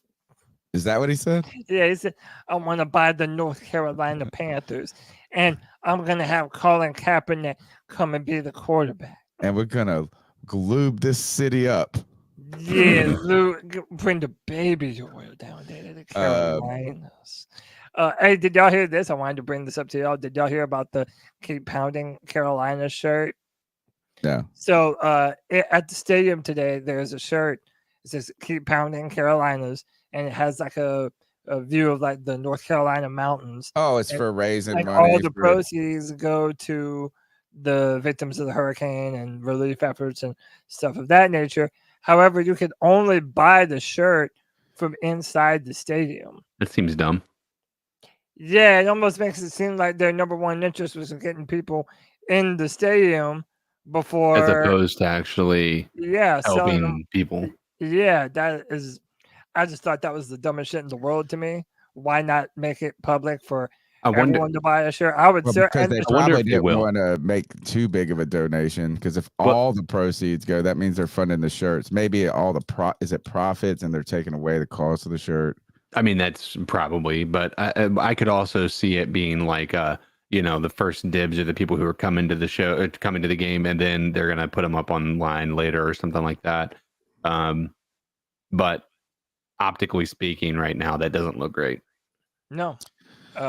Nothing. By the way, this is Bank of America. This is the shirt.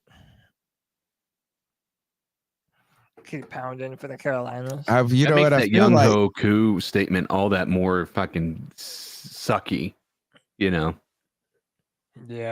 I feel like the people in the Appalachians are going to start feeling bad for the Panthers soon. Oh my god. The victims are going to start donating to the Panthers. They make their own shirt. You guys need this more than we do. Oh, God. I dude. know that's not poor taste, but all right, next call. Oh wow. Hey, what's up, friend DMC Lovato? What up, Tyler? And I've got one question for the boys. So last year we had no offense, but we had a pretty good defense. I wouldn't say pretty good defense. I'd say we had a defense that would keep us in games. and we would lose, and we would never get more than 10 points, right? Do you guys losing like that more? Or do you guys like losing where we put up points, but our defense can't stop anybody? Personally, I think it's more exciting to watch a good offense with a terrible defense than it is to watch a terrible offense with a decent defense. I mean, yeah. This season, in my opinion, is better watched than last year, and it's still not good. I mean, that's what's crazy about it. But what do you guys think? I feel the same. Look, is these games worked? Look, I could watch. What was it? 2 weeks ago, we were down 11 or 8 or 11 and 7 minutes to go. And I thought, man, there's some hope that you're in this game in the last 2 minutes. Today, we're marching down the field down 8. The Falcons let us stick around, we're grinding. There was an idea. These games have been interesting past halftime. Last year, there was no reason to watch the second half of any game. Just go ahead and take a nap,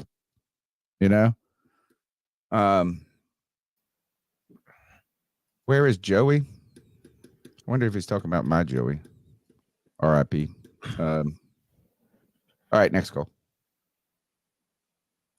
Hey, Panther Nation. This is Uncle Leroy, man. I'm on that high Panthers fan, and I'm 65 years old, man, and man, I'm tired of this bullshit. I think I'm about to take my talents to Kansas City, man. This Carolina shit don't make no damn sense. Like we are trash booty. We don't make no damn. Watching these games makes me feel like I got COVID again. And Lord, I don't need that. But we suck, man. We suck, and I'm tired of watching this shit. And I don't think I'm gonna watch any more games till next year. They say keep pounding. I think I'm gonna keep drowning. All right. Oh God. He said keep drowning. Don't drown, bro. Nah, don't we do got that. other callers. We got other callers drowning themselves in Miller Lights. We're drowning in misery here. It's so bad, I'm gonna stop drinking. This is like the thing that it's like, you got to touch the bottom, you got to hit rock bottom. The Panthers are gonna help me get there. Yeah. Next call. Hey, what's up, guys? Scott from Winston. Hey, I watched the game today, actually. No more arguing. And, man, I liked it until Andy threw that pick, but I just listened to Anthony's phone call, or his message, rather. And he's talking about Deontay Johnson looking frustrated. Well, how about Deontay Johnson is just sitting there? He could have come back to that ball and caught that pass and curled around that guy, just like these other great great receivers do. They come towards the ball, they do that stutter step, and they spin left to right, and they go right past the defender. So why can't he do that? And that interception was thrown to Deontay Johnson. It wasn't Ian Thomas. So that's the pick that right there that got us and led to that touchdown. So, yeah, some of these receivers, Leggett, he caught that pass in the middle that Andy threw. He stopped. He should have kept running. God, he would have run for 25 more yards for anybody. I think was that one the one that was a little behind. They were him? doing a 3 deep route and him coming across the middle, typical Adam Thielen route. And he would have got 25 yards on that, but he chose not to do that. Anyway, I think that some of these receivers need to know that when Andy rolls, they got to come back and get the ball. They can't just sit there and wait for that pass to hit him. Yes, he's got a good arm, the red rifle, but, man, it doesn't have much rifling on it now at 30-some years old. So they got to help him out, got to come back to get the ball. He's 37 Yeah, our next defense, month, I believe. It's terrible. 38. But, man, they may start trying to make some plays. They had better cohesion this game than they did last game. Yeah. When we got blew away. So, yeah, Kirk Cousins is still Kirk Cousins. He's a game manager, and he continues to do exactly what he's going to do. I think he averages like 225 yards a game anyway. So that's typical right along his route. But anyway, hey, man, you guys are doing a good job. Sure do miss Greg. A lot of prayers for Greg. And you guys as well, man, having to go through one of your friends like that, so having a problem. But anyway, you guys keep pounding. listening to the show now. Just want to give my little 2 cents in there. It's not very valuable, but anyway, it is what it is. All right, man. You guys have a good show. Keep pounding, bro. All right, Talk thank you. Appreciate you, man. Thank you very much for the call. What about Deontay Johnson getting that penalty? I think he got set. Oh, he did. He 100% did. He 100% got set. Yeah, there's no doubt about it, man. It's just another one of these stupid ticky-tack calls at the worst time for us, man. We really have the worst luck. We really do. I believe that there is some sort of black cloud following Carolina that just makes every bad thing get worse. All right, next call. Okay, listen, guys. You know what? Stop the trade bullshit. Okay? It's stupid. I don't care if I hurt any feelings today. I really don't. It's stupid. You wanted to trade everything, whatever you could, to move up and draft the quarterback you wanted. You got it. You got to trade up and get whatever you wanted to get your quarterback. Guess what, Butt Cupcake? Your quarterback sucks. Smile and enjoy it. He sucks. Just because he was benched a few weeks and then you want to put him back in there, he still sucks. But to protect your sucky quarterback, we traded what's left to protect him and give him weapons, because that's what we lost when we traded for him. And now whatever little bit we have left, you want to trade to get picks to replenish what you've already traded away for the first quarterback that sucks that you want to put in the game. On what kind of level does it work? None. This isn't Madden. Quit playing like it's Madden. Trading ain't the answer. Developing your people, drafting properly is. You don't go after a guy because he looks good in college. You look at him on film and decide if he's going to be a real NFL player. If he looks good in college, he may not look good in the NFL. You don't overpay for a rookie. That used to be a thing. Now everybody thinks everybody's going to be great. Cupcake, relax. Trading isn't an answer. But you go ahead and trade everybody you have left to get them 4th or 5th or 6th round picks. And then next year, when you realize you can't trade your kids or your wife or your girlfriend or your mom and daddy for draft picks, you won't have nothing left to trade. This is Panther Pickle. Keep pounding. I love this this comment. Pickle sounds like the grandparents that don't want you to touch nothing in the store. Somebody said this is he's so mad the phone speaker can't take it. All right, next call. I hear him though, man. Bryce sucks. Hey, what's up, fellas?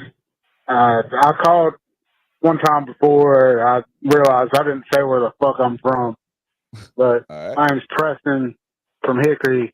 All right, welcome, Preston. And welcome back. And I have a lot of feelings on my damn team, man. I just want to vent a little bit because this is, you know what? This right here is building character and showing us that we have loyalty, because you have to have loyalty if you're sticking around for this garbage, like this hot garbage. We can't stop anybody on offense. We can't stop anybody on defense. Mm-mm. Offensively, with Andy, we at least look competent, but then, I mean, we can only do so much if we have to withstand 1st and 25 every fucking drive, because we have another false start, another holding call that negates a decent, another decent Chuba run. I mean, Chuba's a bright spot. And we got, Andy, who, again, he's an upgrade from Bryce. I don't even want to get started on Bryce. But I'll say that the main thing, the best thing about this game, other than, the actual uniforms, was the fact that we once again get to show how loyal we are as fans to the laughing stock of the National Football League. Oh, man. Again, like I said before, my first call, which I don't know, if that's going to get through, but in my first call, I said that, the defense can't stop anything. And I'm almost numb to it. This is the worst defense I've ever seen in our history. As a day one fan, as a guy who's been literally since I was 6 years old, I've been a fan of this team back in '95. This is the worst looking defense I've ever seen in my life. And it's really sad, and I'm very, very numb to it now. I mean, it's almost laughable. But as far as I don't really hear anything about the draft because the draft hasn't been good to us, especially with Pepper, pulling the strings. I'm disgusted.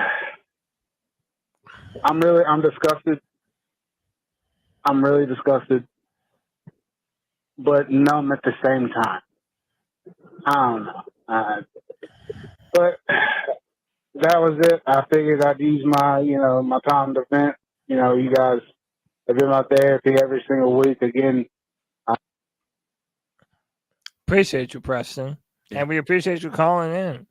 I get having the emotions all over the field. It's like you're dealing with the numbness of it. I know, especially us, CK. Yeah. Like having done this every single Sunday, and we get all these people in here that are just pissed and mad that this team can never get out of its own way. Yeah, we're a little bit dejected, man. I have no problem telling y'all that the only reason I do this is for y'all and to be here with the boys, because I love doing this. I love being a part of this community and being able to talk and hang out with y'all and do these therapy sessions. I love it, man. I have way much more fun and excitement and enjoyment doing this than watching the Carolina Panthers every Sunday. It doesn't move the needle for you anymore, and it's not going to until the Carolina Panthers can be consistent and year in and year out, just to watch us backslide into continuing worse football teams than we ever thought possible. Last year was the worst offensive performance that you could ever imagine.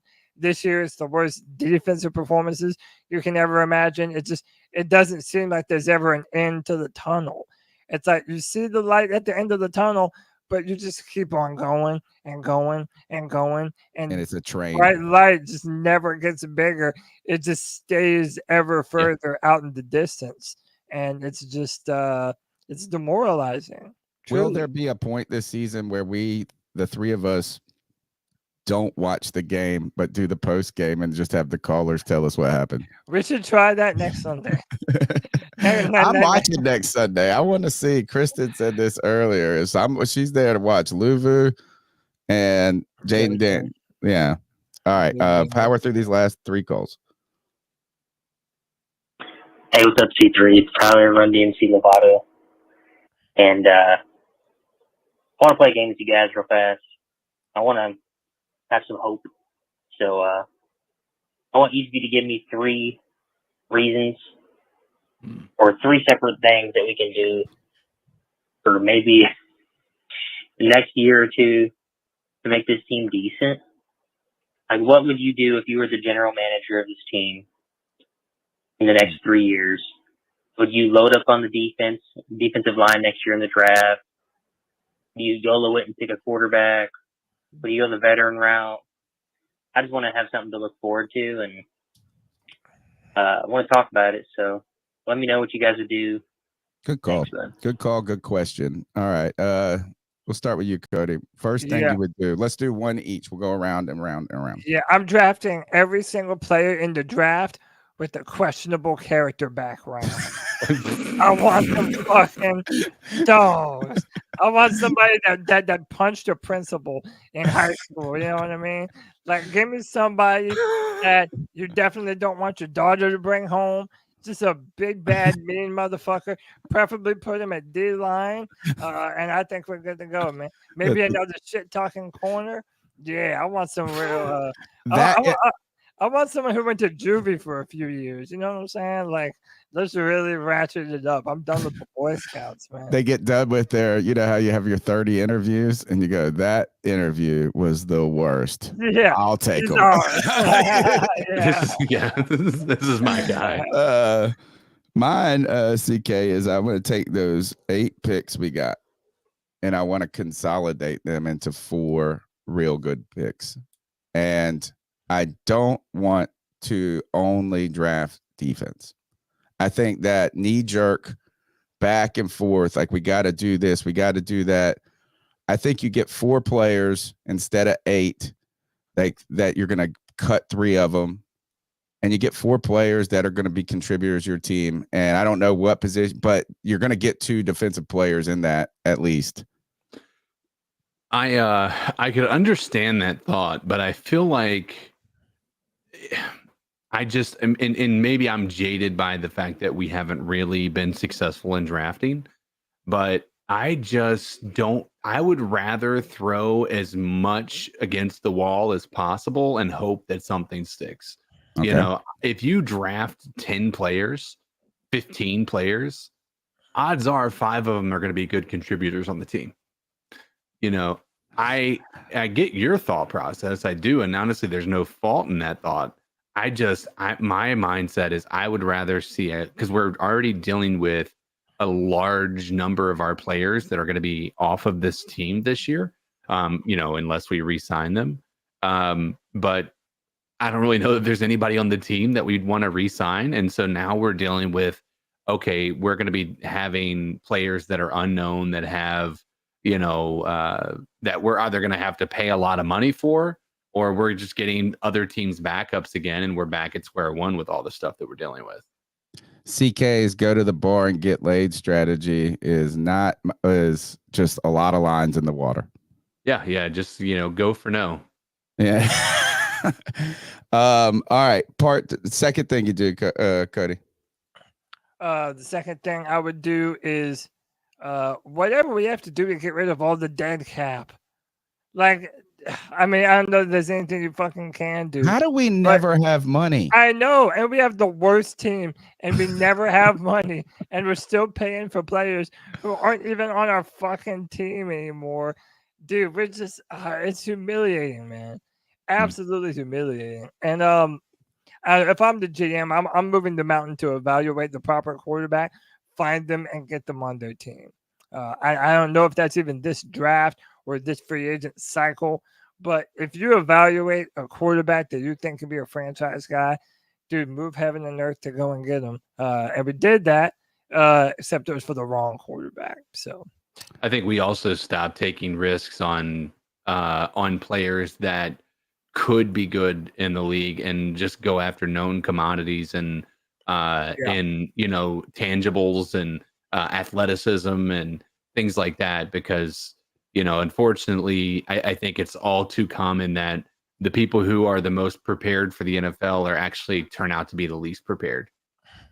Ryan Meeborn in the chat says, why is Canales lying about running the ball? I have a friend who is Bucs fan, and he said when he was asking me what I thought about Canales, he said, get ready to throw the ball a lot. Yeah. I mean, I remember that being I remember when I think Buck, what you heard was talking about that one time. And maybe I could be wrong, but I just feel like I remember there being a whole conversation around Bucs fans, you know, being told that they're going to commit to the run and they just didn't. Next thing I do to fix the team is, I mean, you're going to have to go out in free agency and do what you did for the offensive line this year. Next year, you do for the defensive line. You know, you got to go get a stud and put him on this defense, and then draft a guy that's going to come in and be a contributor. Like, I mean, there's so many things. This is not going to be fixed through the draft alone. It's not going to be fixed through free agency alone. And I think, and then we'll just find this is we'll do our last point. Sign or trade Deontay Johnson.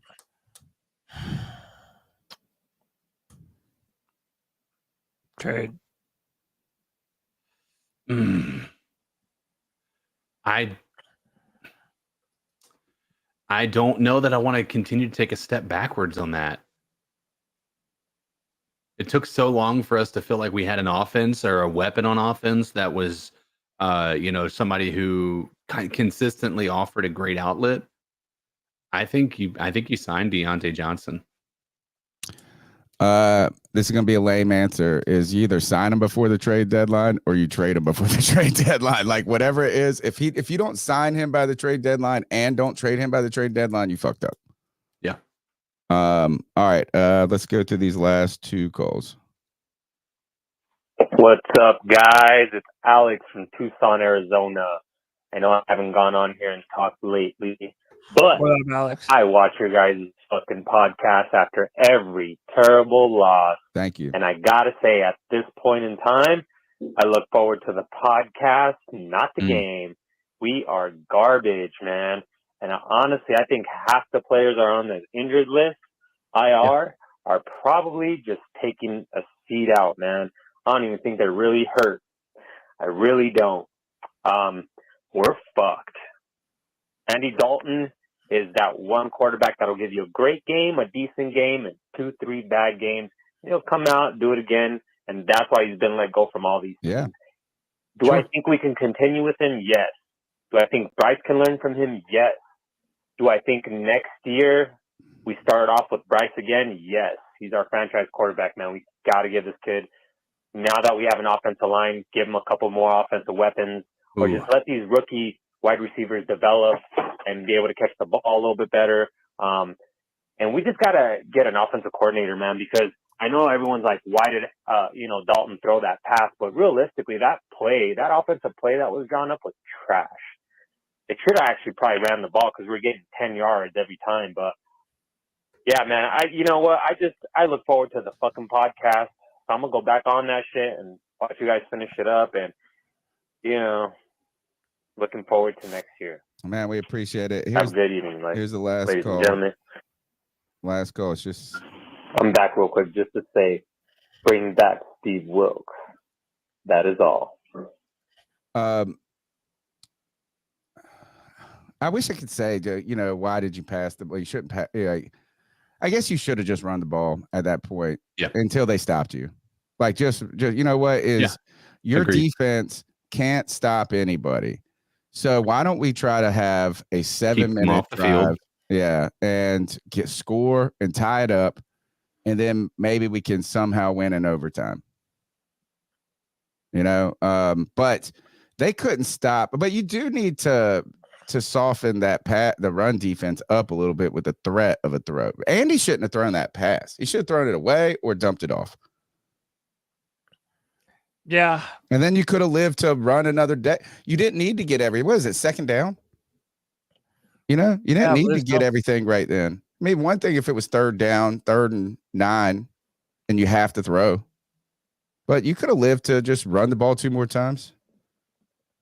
Doesn't seem to want to stay running the football like he said he was going to. Yeah, that's the question mark. That's what again, that seems to be the trait of the Dave Canales offense is we're going to tell everybody else and their brother that we're not going to run the ball, and then what do we do? Or that we're going to run the ball and then we don't. Do you think maybe he's playing 5D chess and just trying to make sure we secure the number 1 overall pick? I mean, you would like to think that. I mean, I don't know. I really don't know if I'm prepared to give him that type of admiration. All right. That's it. Yeah, you want to do the Towel Shame play of the game real quick? To be Dotto. Let's do it. Let's do which one you want to do first? You pick. All right. Let's there's only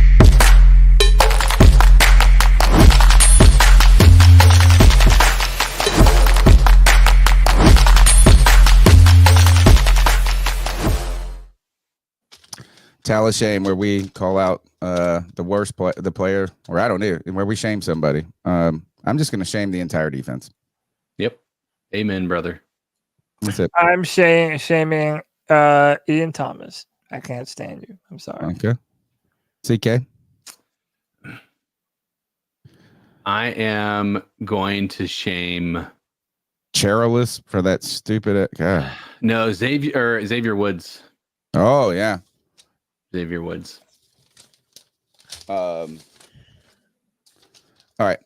Player of the game. I mean, I think we all are going to say the same person probably. I just want to see Cam Newton one more time, so I'm playing the bumper. I just like doing it, man. Dab on them folks. Dab on them folks. And that dab on them folks.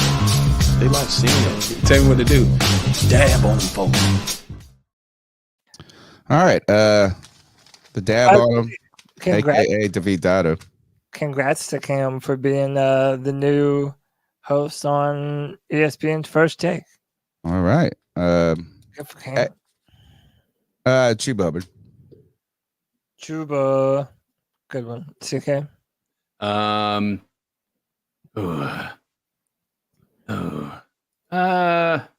Xavier Leggett.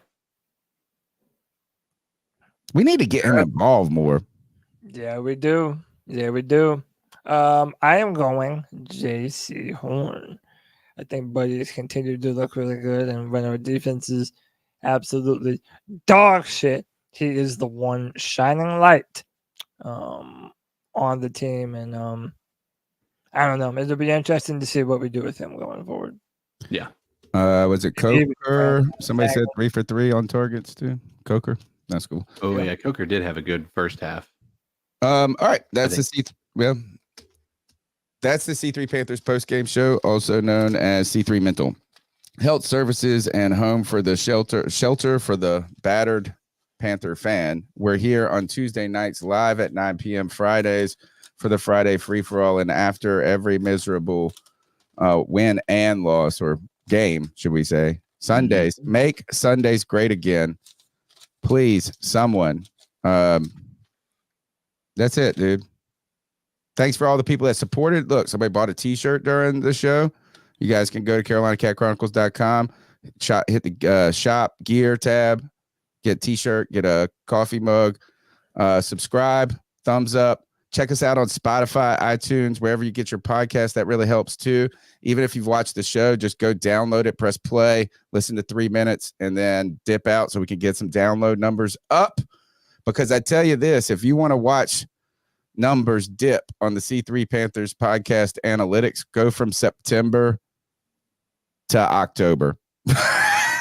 And you can see the download trend, just like people are like 3 weeks, 4 weeks, 5 weeks. I quit fucking listening. I hate the Panthers. This just says hate the Panthers in that downward decline. That's it. My name's Tony Dunn. These are my co-hosts, Cody Lack and CK. Take us out of here, Cody. C3 Panther Nation, until this Tuesday 99. Keep pounding.